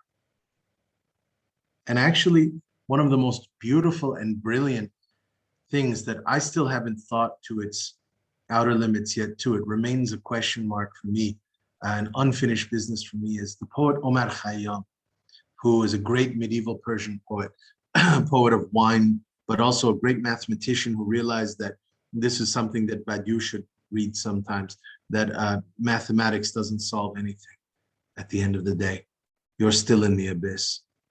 You can take that from somebody who didn't just theorize about mathematics like some philosophers do, but the guy who freaking invented algebra, basically. Yeah, he's a force to be reckoned with as a mathematical genius. And he turns to wine and poetry as a kind of testament to the fact that every mathematical equation he solves just compounds his perplexity. It's like the Kafkaesque labyrinth where you open one door and three more roads appear before you. That's the labyrinthine kind of nature of the mathematical for him. So he says, he whispers, there's one of these really beautiful dark quatrains that Umar Khayyam has, where he says, one night in drunkenness, I whispered in the ear of the world, and I said, universe, what would be your wish if you had one wish? And it responded, to stop turning if I could. So there's even a kind of despair in the heart of the universe. It feels old. It wants off the hook. It wants to stop turning, if only it could. Now that's a really, imagine if you, again, there's no way to prove that. This is a completely hypothetical, conjectural conversation with the universe, and all that. But what if you actually became convinced? What if you actually became persuaded that the world itself wants to end? Right? We do this all the time with other people. We project desires into them. We project intentions into them. We think, no, parents do this. That's good for my child. They'll learn to want this in the end. They'll realize it was good for them. Well, what if you just did that to the universe or to the cosmos? And you extended that principle? Then that's when you become a doomsday. And then the question that Khayyam has to ask himself is, if he has pity for the universe, if he pities the cosmos as tragically caught and bound in its own mercurial movement, but wanting to get off the ride, sick of its own carnival, then is he good enough as a mathematical poet to figure out a technique that could free it from itself? And that's an apocalyptic poetics that it would require. Or if you want to know, at a really outer limit, it would require the creation of an alternative extra-universal God to storm and destroy this plane of reality. So a completely alien kind of God that could come in and as a kind of uninvited guest, crash the party and ruin it once and for all. So that's something that to consider, especially since we continually project that these days in our Hollywood fantasies of aliens or vampires or foreign races coming and ending the world for us. Okay, evil is going to be something that I really want to get into, especially when we read Maldoror by the Comte de Lautremont. Some of you may know that it was one of the initiation texts of the Surrealist movement. Lautremont not being the real name of the author, but a very enigmatic 19th century writer who was supposed to write 2 books according to his own idea of his own destiny. He was going to write a book of evil and a book of good. Well, he died young before he could write the book of good, but he wrote his book of evil. And that's what remains for us, which is Maldoror, which is the personification of a figure who is pure evil. We're going to get into that, and we're going to see what exactly that means. Maldoror, by the way, is also the first figure in literary history that has the Joker's slit lips. That is kind of what's called the Glasgow smile, right? That gangs often would do to one another. So you'll see that, and we'll get into evil there because there's a lot to say about evil. Ecstatic improvisation, that's great. Sensation is something that we want to get into. Colors, sound, clothing, calligraphy, dance, all these are things. Necklaces, robes, scarves, charms, the use of black, white. You guys realize that, George Bataille, when he formed his own kind of cult movement of the Acephalic group, for those who know Acephale and Roger Calois and Michel Léry and Pierre Klasowski and George Bataille and some others, they used to meet in this grove by a tree that was struck by lightning behind the library where Bataille worked. And they had a few good years where they really did these sort of strange, cool rituals, and they talked and they wrote wonderful things and all of that. One of the questions that Bataille posed to his fellow members of the cult, and that was actually a group with no master. Instead, they were all thought to be masters, or their masters were completely abstracted, like the headless drawing of André Masson. Some of you may have seen it, with the arms outstretched, and it's got a dagger in one and a human heart in the other, torn out of its own chest. So either it's a completely sort of diagrammatic god that is their master, or they themselves are all micro masters in a kind of round table assortment. And that, by the way, is possible too. That's something that we can talk about as well. That's something like Jedi Knights in Star Wars are all kind of a round table of masters, right? So anyway, but what I wanted to say was, Bataille one night went and told his configuration, his alliance, he asked them the question, what color is the sacred? And according to legend, allegedly they stayed up all night debating different color schemes. That's a very cool question, because to talk about the universe as black, if you guys know Laruelle, Francois Laruelle, one of the few things that I find beautifully written by that individual is a kind of manifesto on the black. I think it's called The Black Universe. It's a gorgeous kind of just 4 or 5 page weird manifesto. The black is this, the black is that. But the white is also this and that, and the red is this and that, the blue is this and that. You can do this, you can play these games, right? So just being aware of that it means different things. In fact, gangs know this very well. Gangs know that colors are impulsive kind of fuel to, not to belief, but more to, again, the will of a certain movement. Hypersensitivity is something that we're going to talk about, how they orchestrate mood. For me, the academy's greatest failure and the art world's greatest failure is when they stopped caring, they became institutionalized. This is a generalization, but I'll stick by it because I haven't taught in a university yet that doesn't have this problem. New Center being an interesting exception, by the way, for this reason, because the virtual allows somewhat of the enclosure of a guild kind of system or of a cult system of some sense. But when I teach in my standard university settings, in the white walls, the same white walls that you see in prisons and insane asylums and hospitals, in order to create what Foucault called docile bodies, what is completely absent from those zones, no matter how brilliant you are, no matter how elegant the words are that you pronounce or the images you show, what's lacking is mood. It's very difficult, if not impossible, to generate a powerful mood in an academic or in a sugar cube 4 white walls art gallery, even when they turn the lights off, because you know that there's a wine party right after that's going to be had, and that, you know, there's a whole social networking that comes after and all of that stuff. This is the death sentence of thought and of art and of creativity, just the complete detachment from mood. So this is what a part of what this whole class is about. Masters are moods. That's it. They are the storm and the winds of moods, and they know how to manifest that. And there's nothing to me that's hippie about that, or that's sort of goofy about that. No, mood is important. Trust me, mood is important. And we'll get into the severity of that. I have been with people who can speak in ways that shut you up. Instinctually, you fall silent. You hush before them.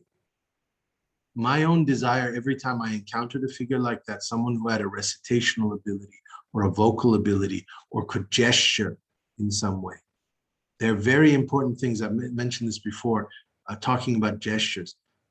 Willem Flusser, a somewhat obscure writer of the 20th century, he's not really in any categories, though he writes on vampire squids, he writes about everything, but he has a book on gestures, how to walk up a staircase, you know, things like that. And then also Julio Cortázar from Argentina has a book called Cronopios y Famas, where he has chapters like how to wind your watch, how to kill ants.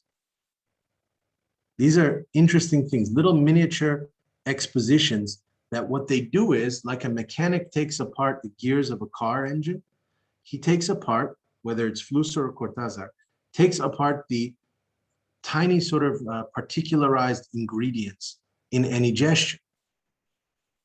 And when you see them discombobulated that way, when you see all the screws and nails and wheels sort of put out on the table, you realize the complexity of gestures, but you also realize their complete constructedness.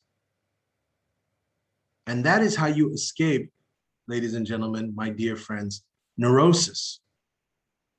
Because neurosis, which is the arch enemy, but also the fetish object of psychoanalysis, meaning Freud just throws his hands up and goes, man, we are destined to be neurotics forever. There's no way out of neurosis. That's human identity. The formulation of subjectivity. The moment you say I, you create a neurotic chasm between yourself and the world, but also between your inner self and your outer self, what later is called the unconscious, right? And there's always a tension there. There's always an anxiety. And it goes in the uncanny, and it goes in all of Freud's other repressive things, castration complexes and Oedipal complexes, and it plays itself out like this awful fatalistic sort of prison that we are all bound to. The way that you get out of all these nervous leg syndromes, or these blinking of the eyes, or these twitching of the hair, things that poker players, master poker players, read as tells when they play you in poker, and can run circles around you and steal everything in your wallet in an hour, because they know that you breathe a certain way when you get a good hand, and you blink a certain way when you get a bad hand, and you shuffle cards when you're bluffing, and you do it, and they can just diagram, because they look at the universe of gestures as completely arbitrarily constructed, not authentic or absolute, but imprinted. Well, the second you see them that way, you can take them apart, you can start to replace them.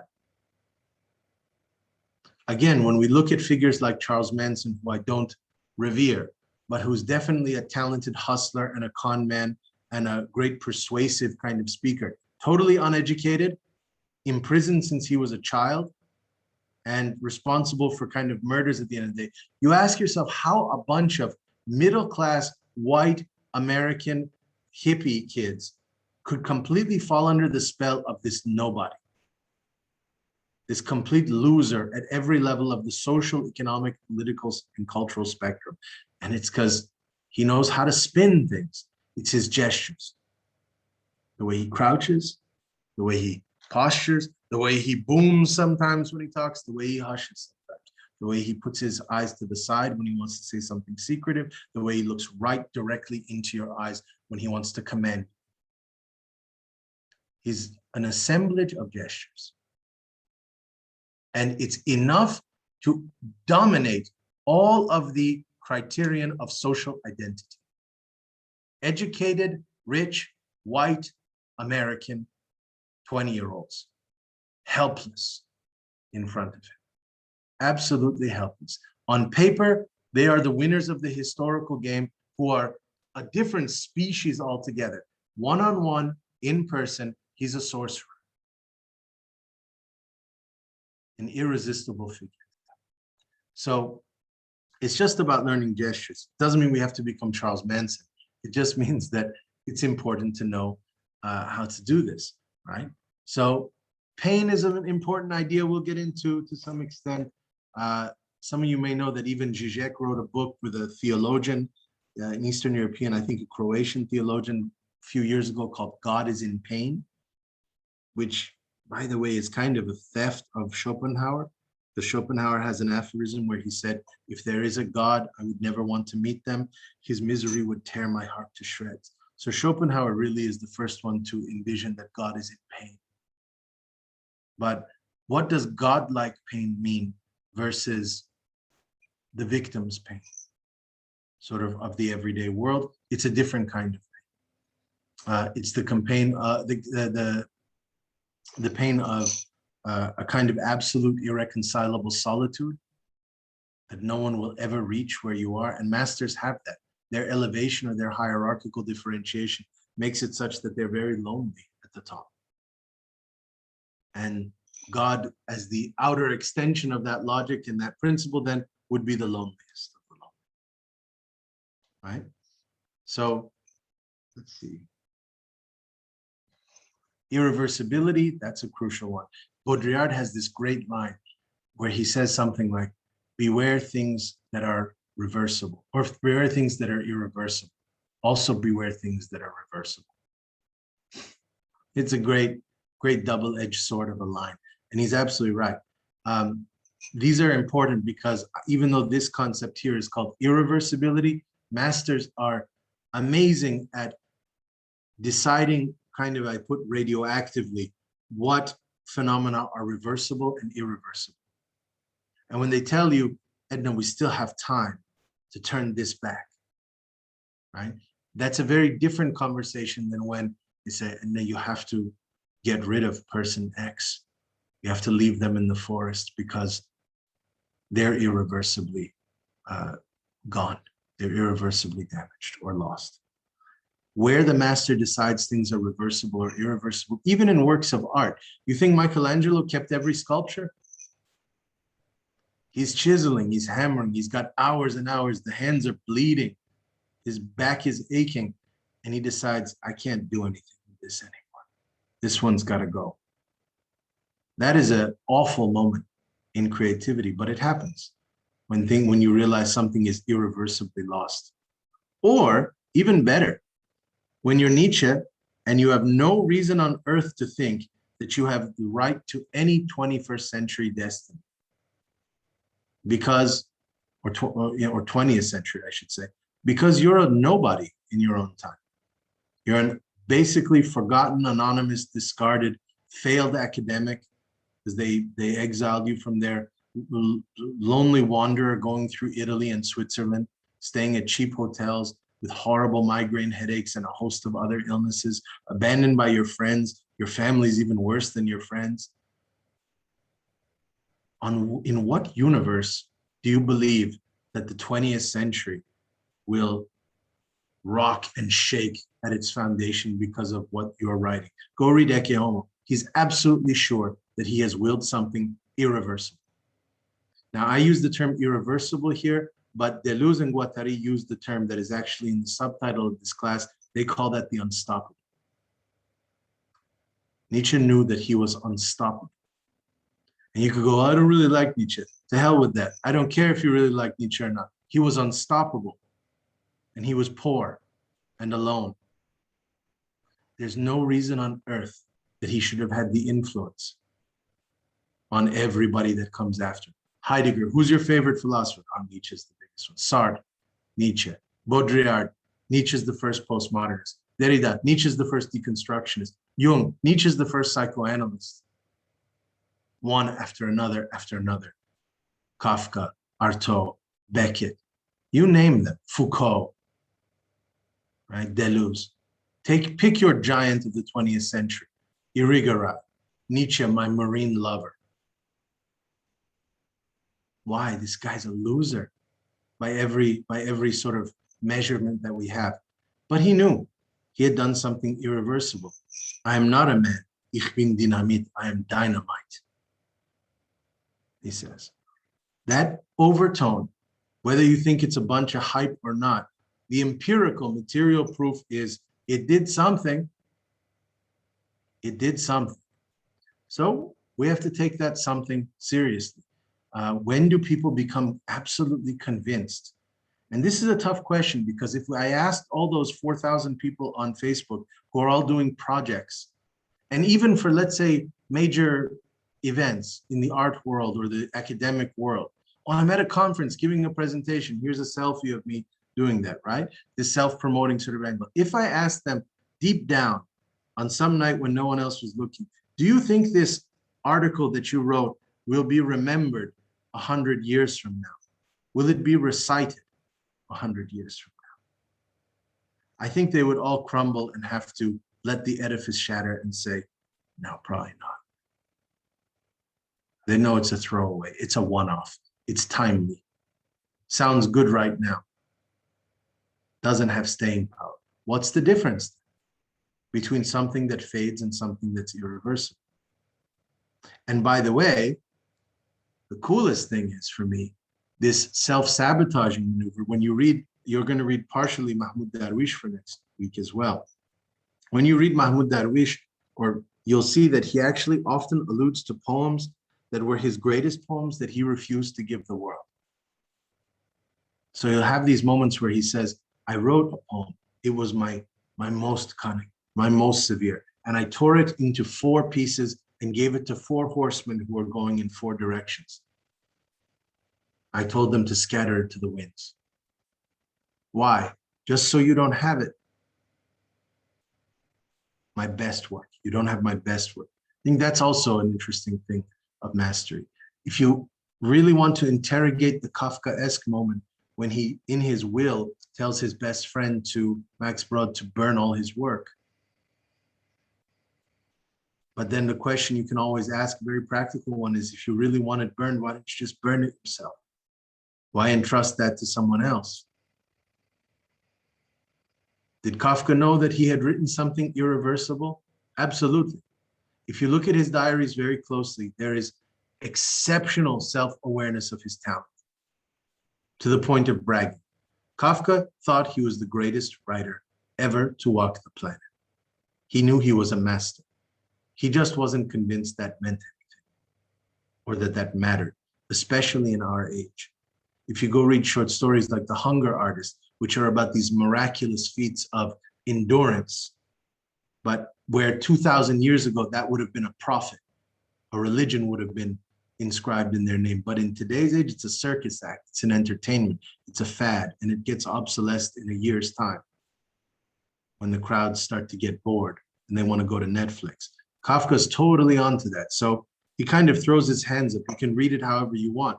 You can read it as utter disdain for the world. You can read it as a kind of self-pitying gesture, or you can read it as the ecstatic culmination of a master who doesn't need their work revealed.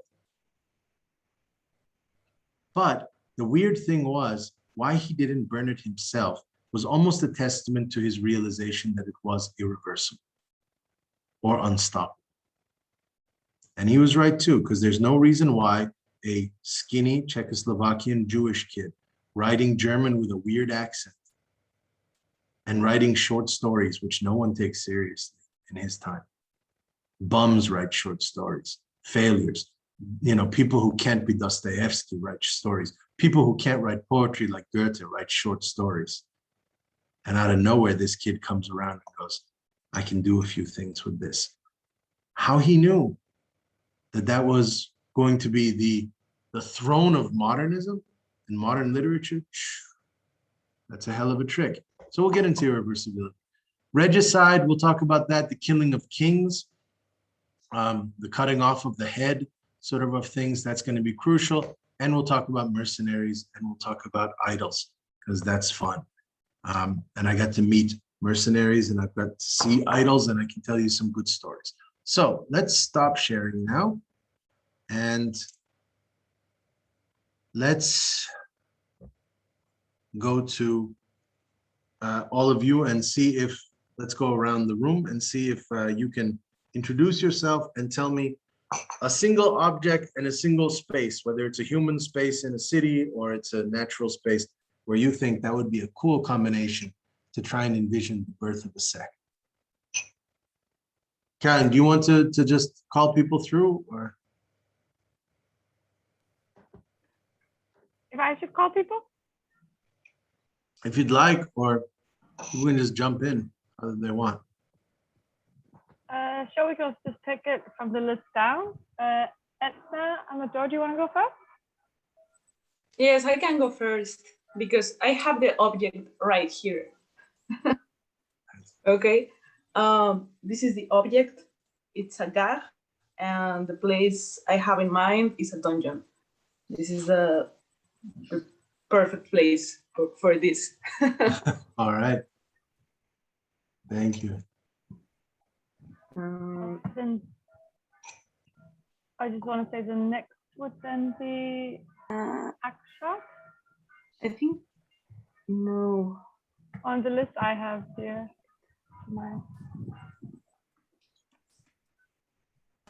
Akshat Kare?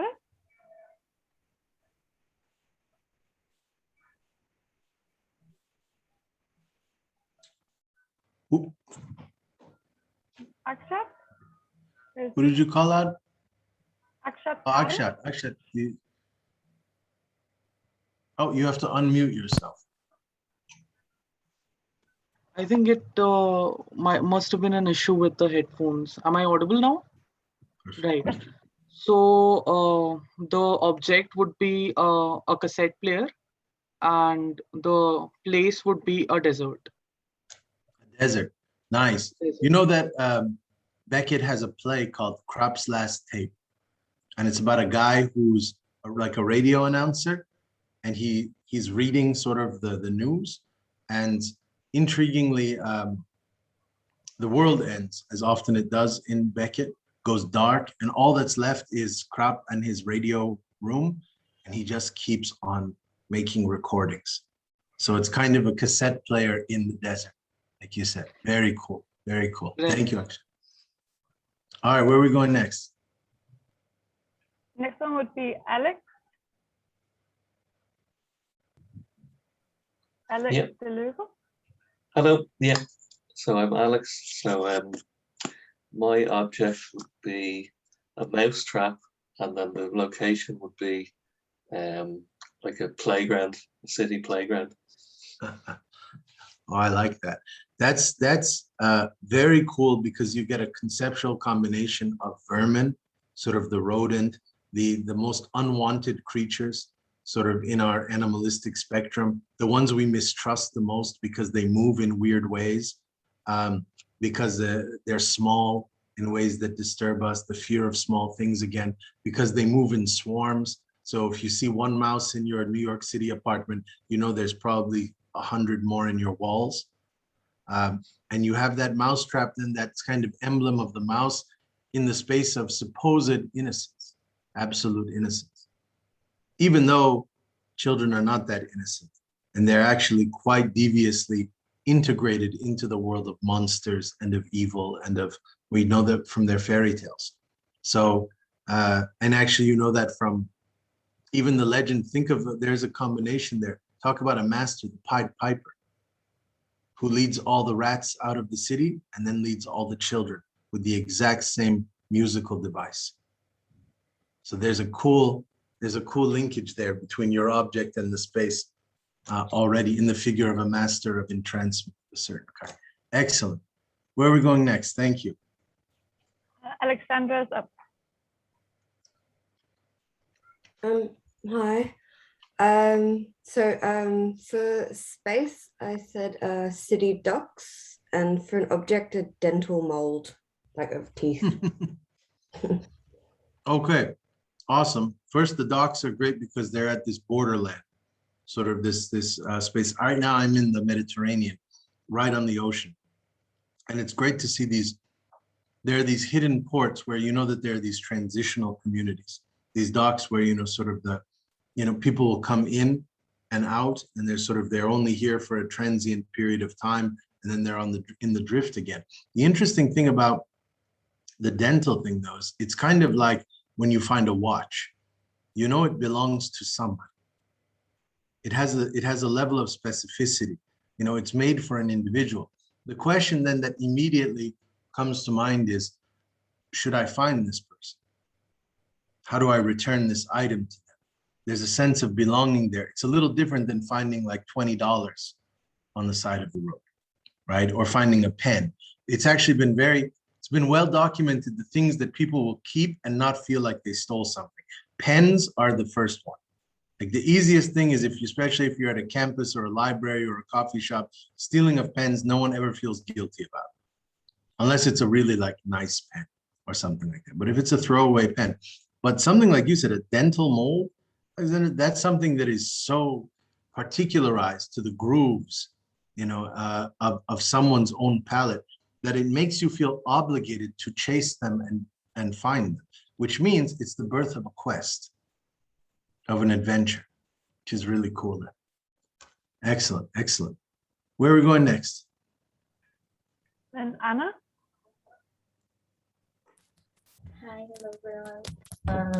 I think my object would be a seat, and the place would be the top of a ruined tower, like a building, like the top of a And what was the ruined object building. again? A seed. A seat. A seed, like- a tree seed. Oh, a seed. Okay, Yeah. sorry. The audio. A seed at the top of a tower. Yes, like an old building. That's Ruined. intriguing.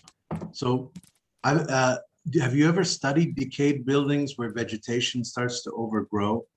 It's a really Yes, interesting phenomenon. You know, they're beautiful. Sort of when all of a sudden you get ivy or you get weeds going through windows, or the cement floor starts to be covered in grass and all of that stuff. For sure, things where things are not supposed to grow. But it also made me think of something, which is that there's a rare genre in literature of people who are imprisoned in towers. So that's like the Count of Monte Cristo and things like that. Like there's certain literary works where people are locked in towers for 10 years, 20 years, 30 years. It's different than a prison. A prison is you're in there with a whole other group. And there's typically a judgment that takes place and a trial and a crime. This is more diabolical. Like some evil aristocrat doesn't want you in society, and so it's a vengeance, pure vengeance. The film Old Boy also plays with this, except instead of a tower, it's a hotel, right? Where somebody's held in a hotel room for like 12 or 13 years. What's interesting there is, in order to stave off madness, and in order to keep some type of grounding in time, the ability to grow something, you know, or to watch something grow is one of the ways in which you can endure. So yeah, you're there and you don't have all kinds of entertainment and all that. If you have a seed of some kind, and if you can care for something other than yourself, it takes away. And this is actually a really crucial thing of how caretakers, when I said every temple in mystical orders has a caretaker, the caretakers are tougher. They're always very sweet and usually kind of happy-go-lucky, but they're 10 times stronger than the priests and the warrior guardians. They get up every day. They do the back-breaking, unrecognized labor of polishing the statues, of washing the floors, of keeping the inner sanctum maintained. And so, yeah, this is something that is going to be crucial to understanding of mastery when you're asked to care for something. And trust me, it's a mechanism of master-disciple relationships that, Anna, if I'm a Kung Fu master and I'm teaching praying mantis style Kung Fu, and you've been with me for 11 years, the day that I come to you, Anna, and I say, I want you to teach the first level to children when they come in. You're in charge of that level. My God, that's like I just gave you a throne, you know, to take care of something. And I say, now that's a lot of responsibility. You have to take care of them. You have to bring them into the order the right way. So that's the seed for sure. Excellent, excellent. Where are we going next? Andrew? Yes, indeed. So, one that I have personal experience with, and I'll offer a couple of alternatives. The object is the horse, and the location is either the open field or the auction house. Mm-hmm. Okay. Which one do you want to? Andrew? Nice to see you again or hear you again. What would be the different trajectories that would take place in either one of those spaces? Because it's a cool differentiation. So the open field is more either the observation of horses, particularly learning about like horsemanship and such, and also just, you know, going out and riding among them, having stationary moments within them, within this sort of open field, traversing nature and all of that, and trying to learn to communicate with the horse directly. Whereas the auction house is a lot more of a time compression. There is much more of an analytical element to it of trying to determine, okay, what is this horse's age? What is this horse's, are there any disabilities, any injuries that are being hidden by the salesperson? And also just witnessing them and trying to make snap decisions of, okay, which horse do I want to take with me under the chaos of the auctioneer's glossolalia, to give a more poetic term to it. Nice, nice. Andrew, do you know what the Parthian shot is? Just out of curiosity. I do not actually. Parthian shot is an ancient, Parthians were a subgroup of Persian warriors. It's shooting from an arrow from your horse behind you while riding, right? So this is actually, the innovation of this technique, this skill set was instrumental to the Persian Empire's victories, because you can be seemingly retreating, and you've seen this in like Keanu Reeves movies too, guys, I mean, where he like will be, you know, on a motorcycle and he'll turn around behind himself and fire backwards. That's the modern day Parthian shot. But the old one was to be able to either turn yourself around completely in the saddle and fire, or to simply turn back, do a 180 and turn back and fire while galloping, right? And what's fascinating about that in the open field, first of all, it requires an open field because you're not looking ahead of you, right? So you have to kind of lure the enemy into an expansive range, but it is a perfect combination of technical precision and wildness.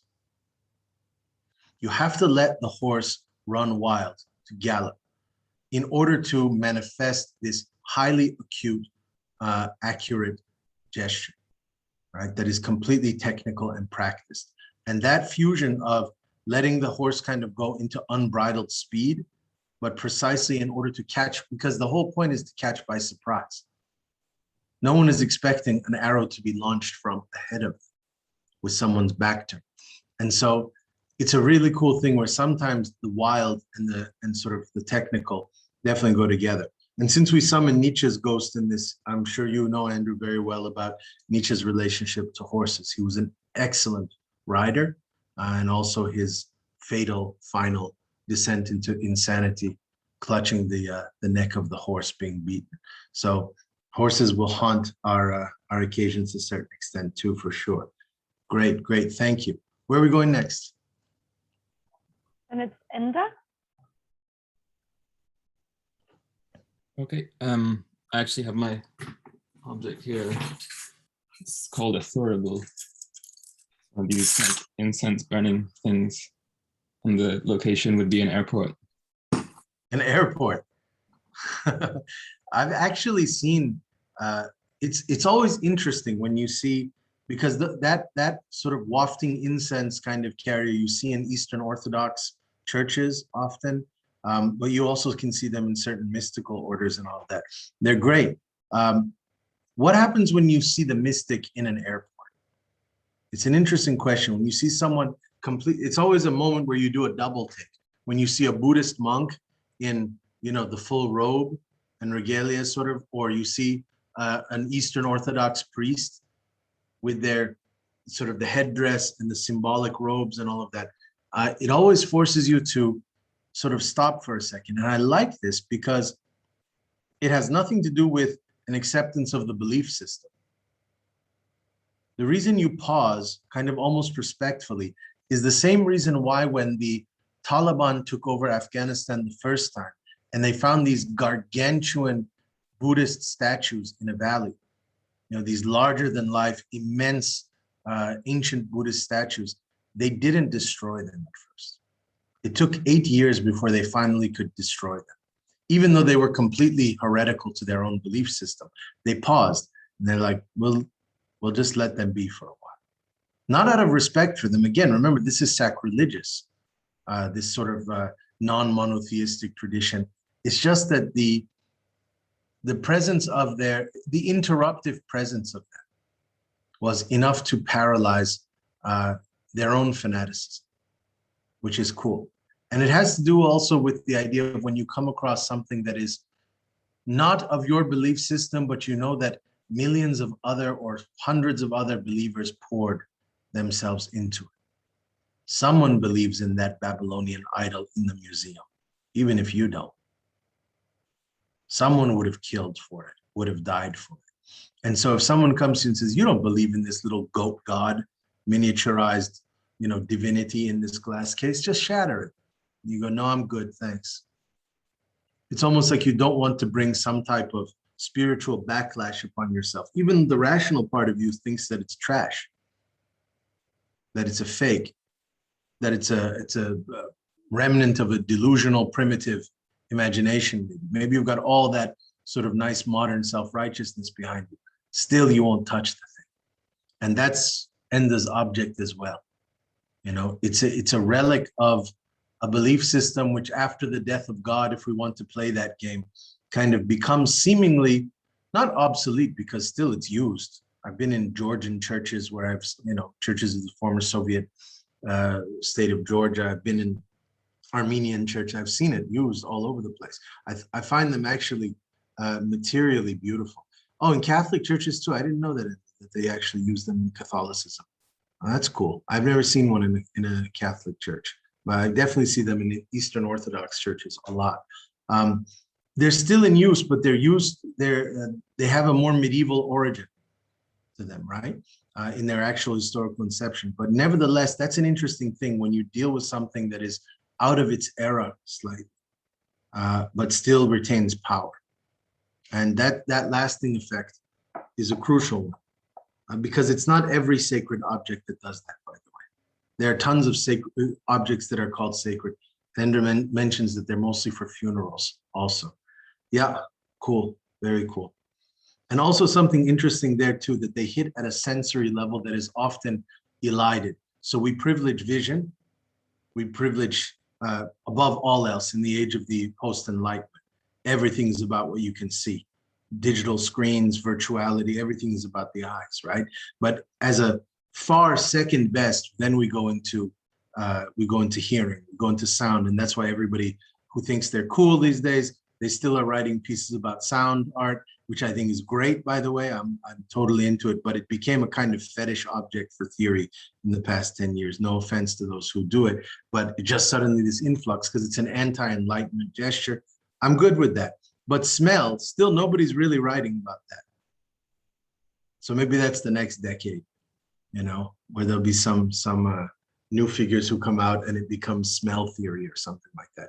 But it's interesting when you attack at that sensory level. And that's ancient, because oracles and sibyls used to be all about the inhalation of fumes, for sure. And incense has a really fascinating history, as well as perfume, by the way. You guys should go and read something. Talk about master guilds. Go read about the perfume guilds from France to ancient Egypt.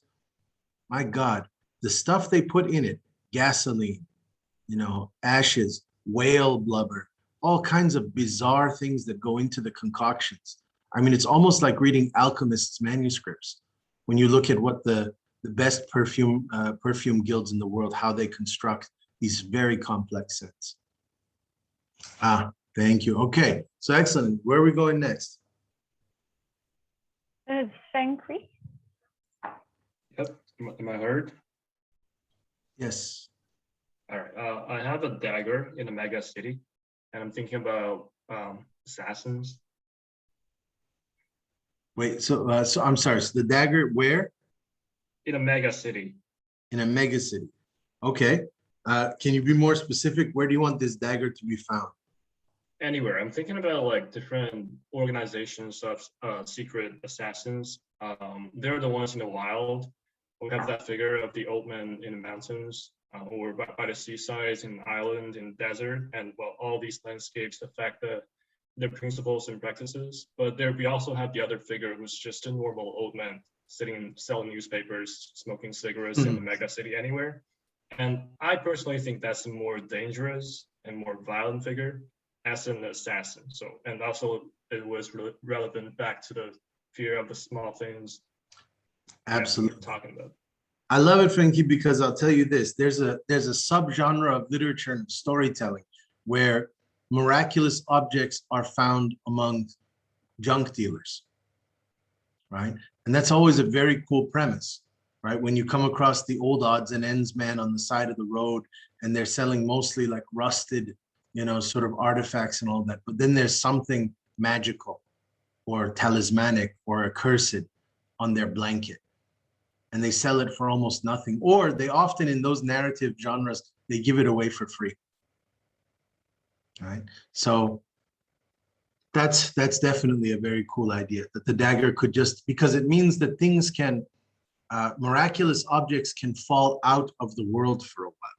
They can fall out of use. They can be displaced. They can be buried. These are all these mummy movies that you guys love to watch too, where people, you know, it's an archaeological dig and then they excavate some tomb and there's this, you know, these jewels or something like that. It's a great premise.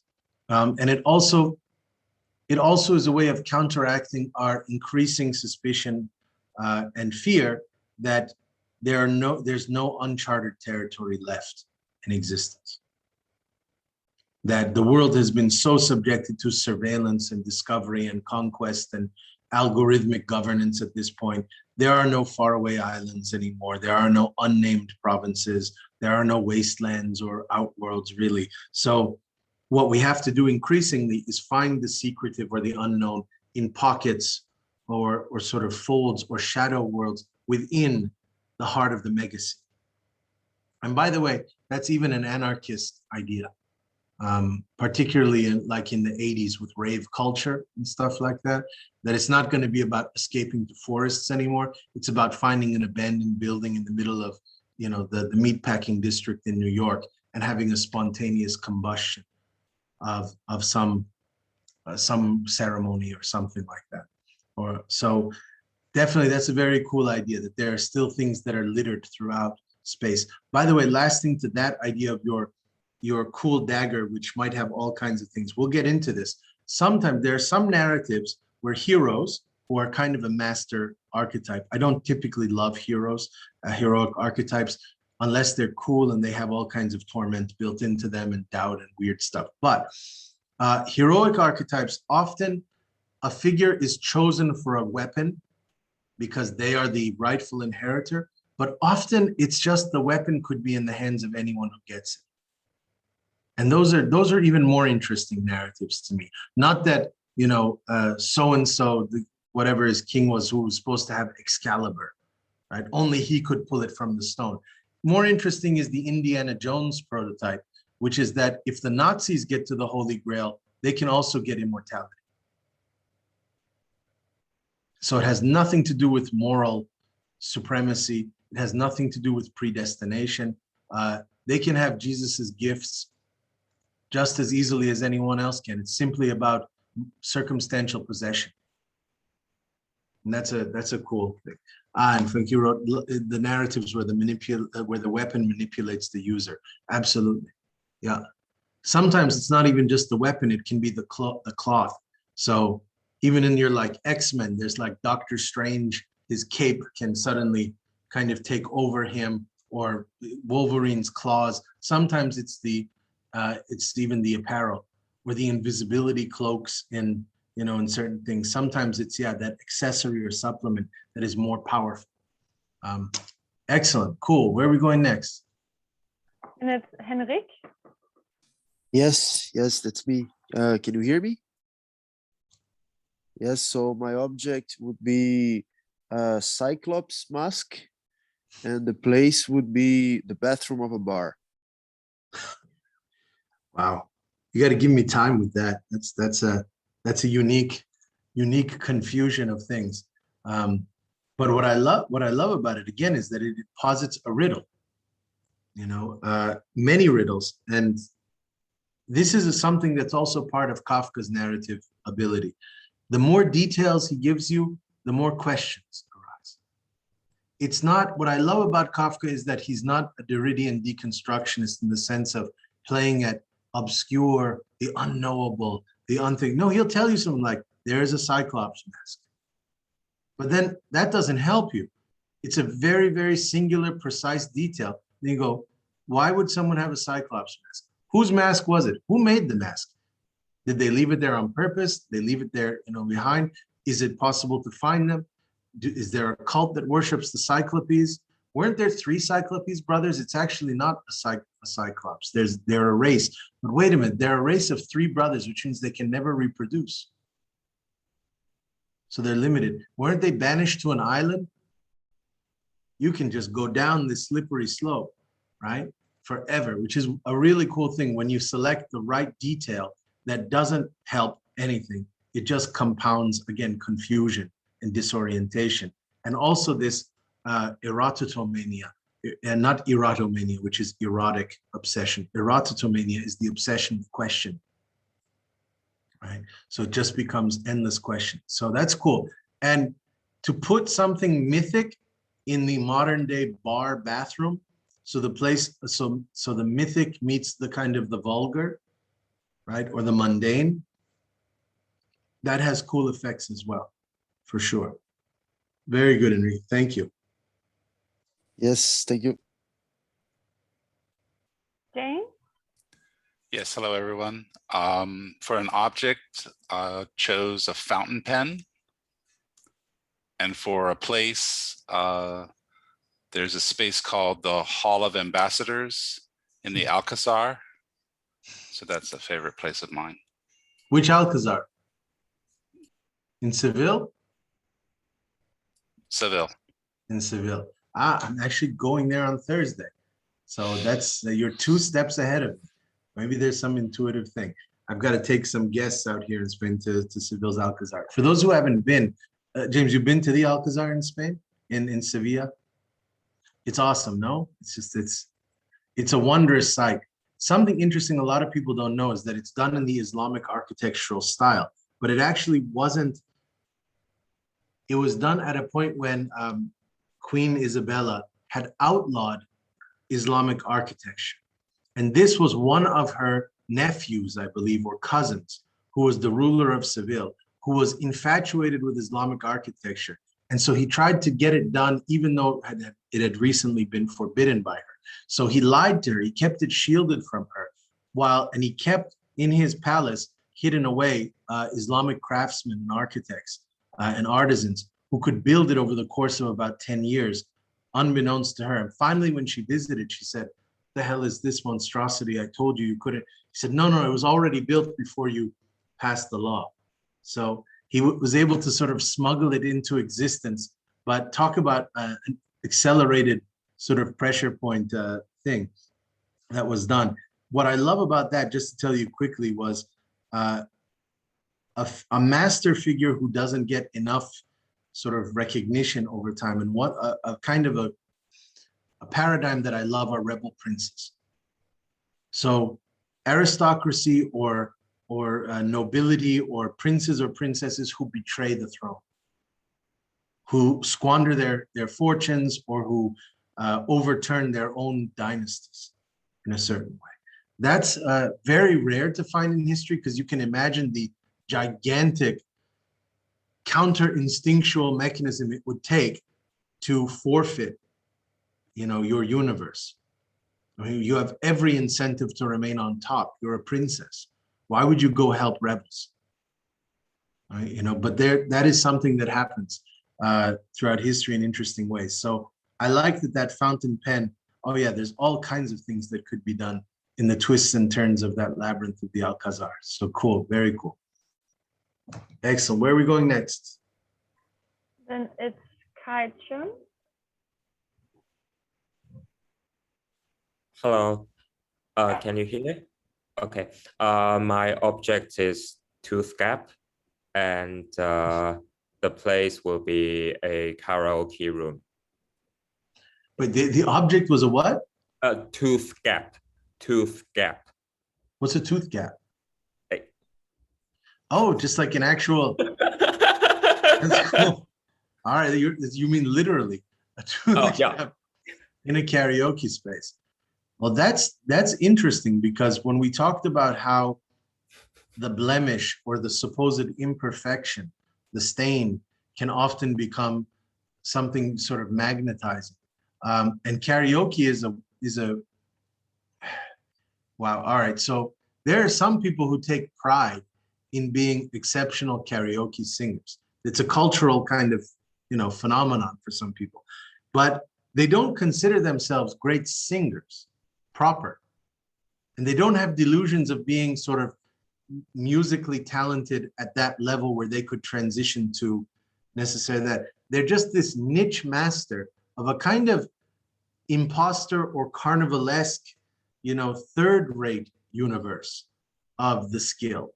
That's interesting to me as well, because that means like the cheaper kind of, So this is terrible. That is a cooler idea. These people who delight in being awesome karaoke singers, right, is cooler to me than, let's say, in New York City, there's something called the Stardust Diner in Manhattan, if any of you have ever been to it. It's really tragic. Russ, were you nodding there? Do you know this place? It's off of Times Square, and it's basically the repository of collapsed dreams of every kid from Ohio who was the star of their high school drama, club, who was told by some delusional high school teacher that you should go to New York and give it your shot and go on Broadway. You're that good. Except that every suburban wasteland in America has that kid, who's the star of their small high school. And they go to New York City and they don't get in Phantom of the Opera and they don't get in Les Miserables. And they work at the Stardust Diner singing Les Miserables songs to people ordering breakfast. And it's kind of decrepit and tragic, especially when they get really into it. And then you see in their eyes the realization of where they are again, because for a moment they transcend to the stage, and you see just the profound is that. But the karaoke world is not that. No one who goes to a karaoke zone thinks, oh my God, I'm singing Beyonce and I'm not really Beyonce. I have failed, because it's not seen as the sort of the failed side of the road junk heap of the original. It's seen as a cool imitation, impersonation kind of sort of third zone that has its own sovereignty. So I like that. I still have no idea what to do with the tooth gap, though. Other than that, I could imagine that people would stare at it. Oh, I was just thinking of an occasion where the person can actually open his mouth. So yeah, I like it. No, I like it. I like it. By the way, have you ever seen a film? I think it takes place in Thailand. I may be wrong.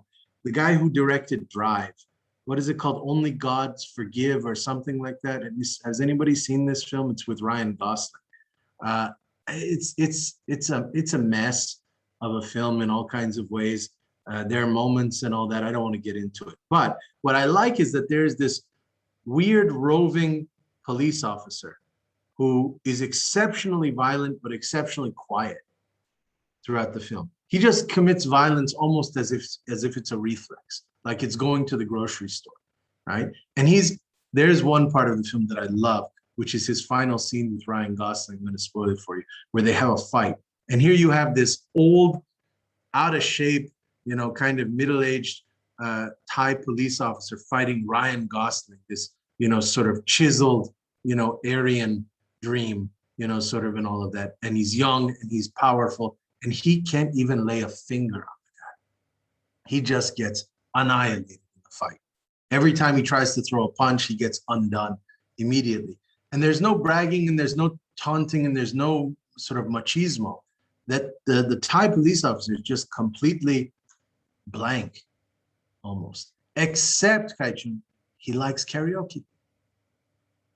He goes to karaoke and he makes his terrified underlings, who are all like younger police officers who follow him and watch him cut off fingers and cut off hands and do all these things. They have to sit there and smile while he does terrible karaoke throughout the film in these places. It's the only time you really hear him speak or say anything. So I think that's maybe an interesting film for you to check out as well. Because there is also an awkwardness that's there, but there's also the celebration of failure that takes place there, which is kind of cool. All right, so where are we going next, Karen? Next person is Kenneth, but I also just want to make you aware of the time, Jason. Oh, sure. Yeah, I know we're running a little bit over, so we'll end as soon as we get through people. I won't say much more. Go ahead, Kenneth. Hi. I will go with a carpet in the night. Ooh, I like that night is your speciality. That's really cool. Go ahead.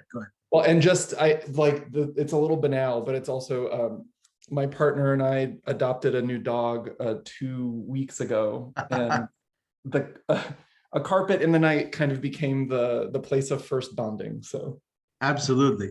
No, and carpets are, I mean, obviously there's kind of exotic flying carpets throughout history and all that. But there is a kind of magical dimension to a carpet. And the reason is because it circumscribes a space. So for anybody who knows about Persian rugs, for instance, they're symbolic of the Garden of Eden originally, and sort of the movement out. So it's a temporary portal back into a kind of paradisiac moment, you know, that of before our fallenness and all that. So definitely the carpet is an excellent one. At night, well, we'll talk about rug weavers, those who sat at the silk, and they practiced at night because they thought that the susurrations of the loom, the sounds, made sense as whispers sort of that were nocturnal.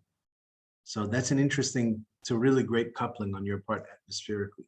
Awesome. Where are we going next, Karen? Then the next one is Russ.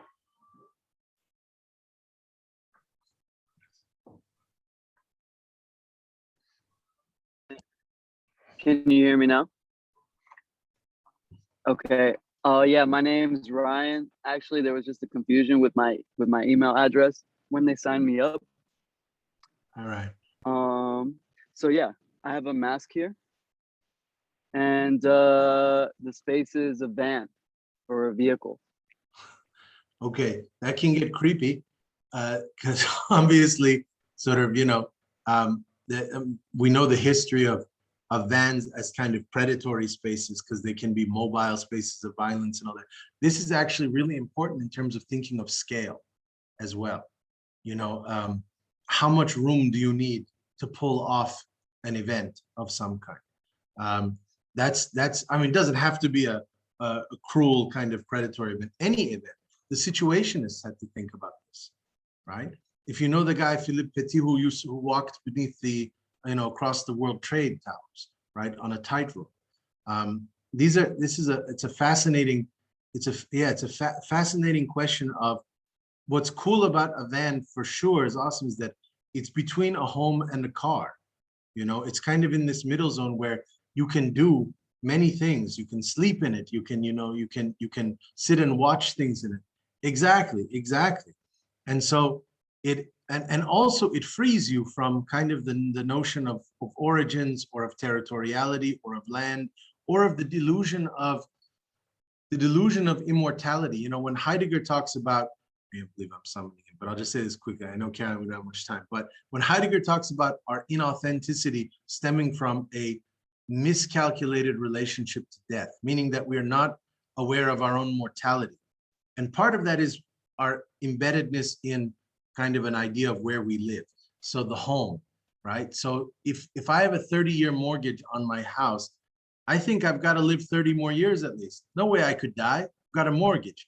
It's a way we delude ourselves with this lullaby of kind of shelving death and mortality. But when you're on the road, you know, sort of when you're in that space that is mobile, you have to be more honest with yourself, you know, and with your own sort of vulnerability and susceptibility.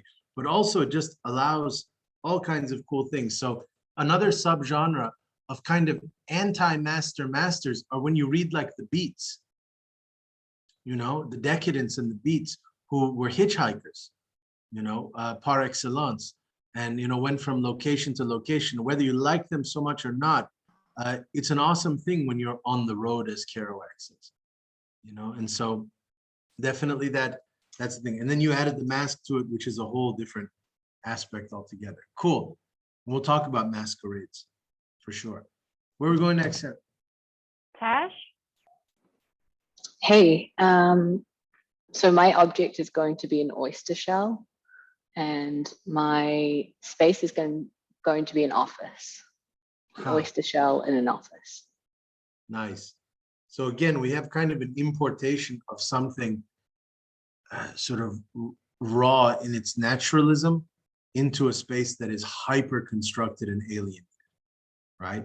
By kind of the mechanistic everydayness.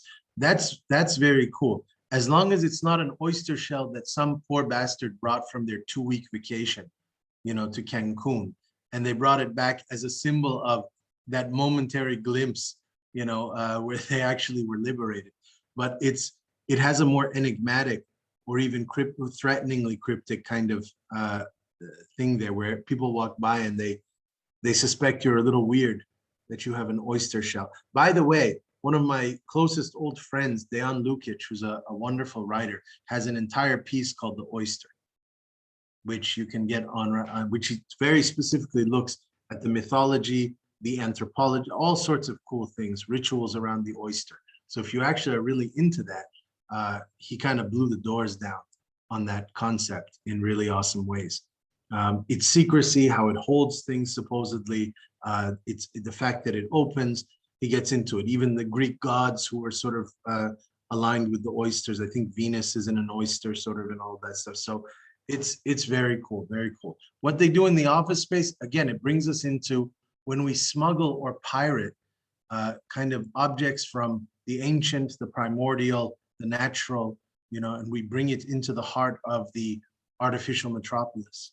And we remind people that we're still in the jungle or the forest or at the sea, in a certain way. That's what the disturbing potentiality is, but also the enlivening potentiality of seeing something like that. Great. Thank you, Tash.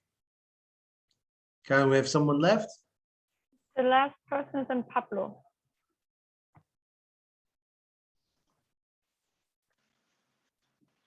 Hello, everyone. I guess my object would be, I don't know if by object we mean like a concept or an object in particular, but my object is this thing. It's like it's a stone, but it's almost perfectly round, and it's a gift a friend of my parents gave to them for me when I was born. It's very interesting because my parents told me that they have like the theory that it might be like a toy from an archaeological site, and you were here close to Mexico City. So that would be my object, and my space would be a bookstore, like one of those used bookstores that are in the cities, that are like chock full of books stacked up everywhere, all the way up to the ceiling, that have like very narrow hallways and are usually very dark. Yes, that would be it. I love those spaces too, for sure. And if New York City is losing some of them, you might try sometime, Pablo, to come out to North Africa. Go to Morocco, go to Algeria, and you'll find there are still the old bookstores there. And the bookstore keepers actually are themselves masters of guilds of underground readings. They host all the sort of outlawed recitations. So the poets who don't have anywhere to present, they come there, and it's often in their basements or on their rooftops that they try to do things without being caught by secret police. What I love about your artifact, it takes us into a different idea, which is that of the keepsake, a sort of the souvenir, or a kind of a recollective thing that has sentimental value. When a master gives you something, and a master can be, to some extent, if we even just generalize it to an authority, a beloved authority. So when your grandmother gives you her necklace, this is always something very powerful, especially at the death of an elder, when people distribute kind of these reminiscences across themselves. But yours is more interesting than that sentimentality, because you said this might have been the toy of some ancient person, or something, like some ancient child or some bygone, forgotten ruin. To be in possession of something personal that is also simultaneously impersonal. And the fact that this is the cool thing. There's like 0.00001% chance you will ever solve the riddle of knowing where that round spherical stone actually came from, unless you actually chase some weird archaeologist to the ends of the earth to ask them, and they are able to solve it for you. But the fact that there's even 0.0001% chance that someone might know, this minuscule probability that there might be an answer or a story behind it, gives it a whole oratic kind of power. So very, very cool. Awesome. Is that it, Karen? Are we off the clock? Well, just a quick note that I only included the enrolled people in this list and not the people who are auditing the class. But also, I guess now for time reasons. Oh, this is for Rodolfo. I mean, you mean of people who spoke? Yeah, only because we have like two different lists, but Rodolfo, if you want to go ahead. I Please, just haven't, go ahead. you're not on the, I just haven't seen you on the list of enrolled people.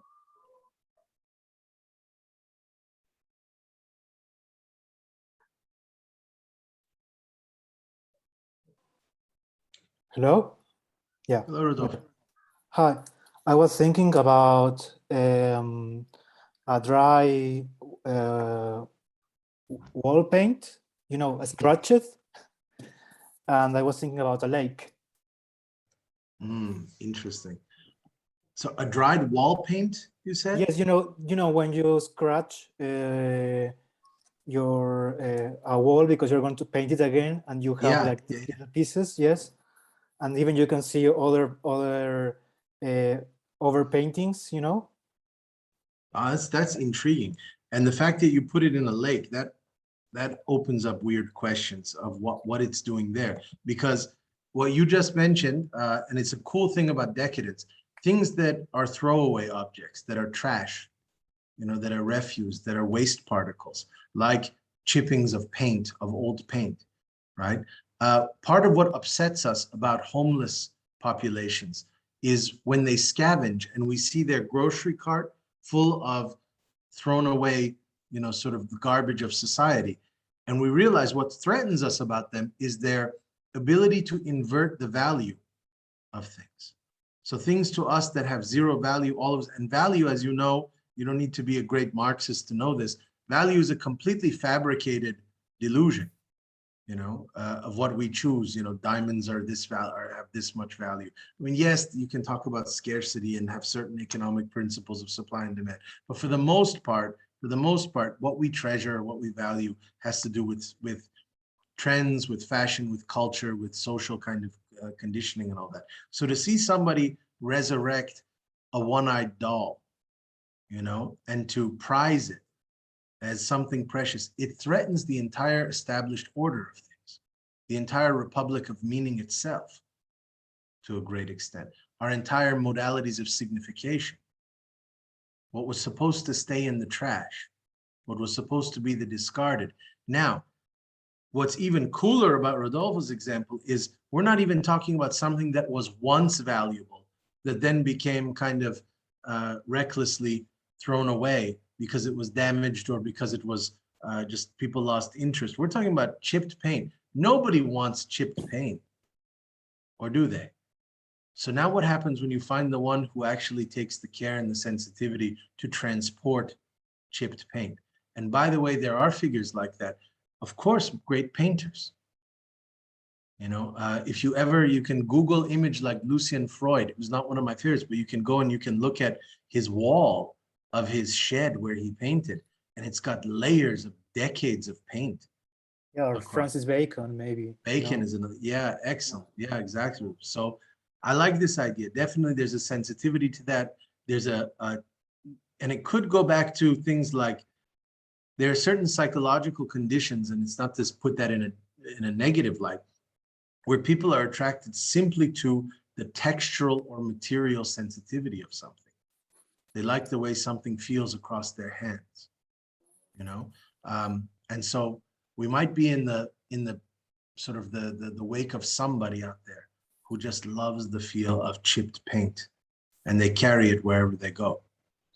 And that figure actually is a far more intriguing figure than just some random sensitivity, because if they become obsessive enough or aligned enough with that object can become almost like a God force to them. It can be something that commands them in very powerful ways. So awesome. Excellent, everybody. All right, just quickly, Carolyn, I promise this is the last thing we're going to say. Very quickly for next week to describe what we're doing. So many of you I know from before, many of you I don't. Typically, I would have you, those who wanted to present would present on their own original interpretations and writings with respect to the reading that we're doing. But I actually don't want to do that this time around. I want to try something different, which is that since mastery is about, like I said, these constantly refracting breakings of schisms and forming new sects and new offspring movements and all of that, if it's done right. So you had Dadaists who became surrealists, who became the next, and all that. And that's kind of what I want to try out here. So every week, whoever's presenting, we have the main reading, okay, that everybody reads. And that's what we will discuss in the session, the first half of the session, which is where I'll run the show and the discussion, and we'll talk about it and we'll analyze it together. But then I want to give every week about 10 pages of a supplementary reading, something completely different than what we're reading, a different author, right? That's not on our main syllabus list. That also, by the way, is in the course page already uploaded. You'll find out every week what it is.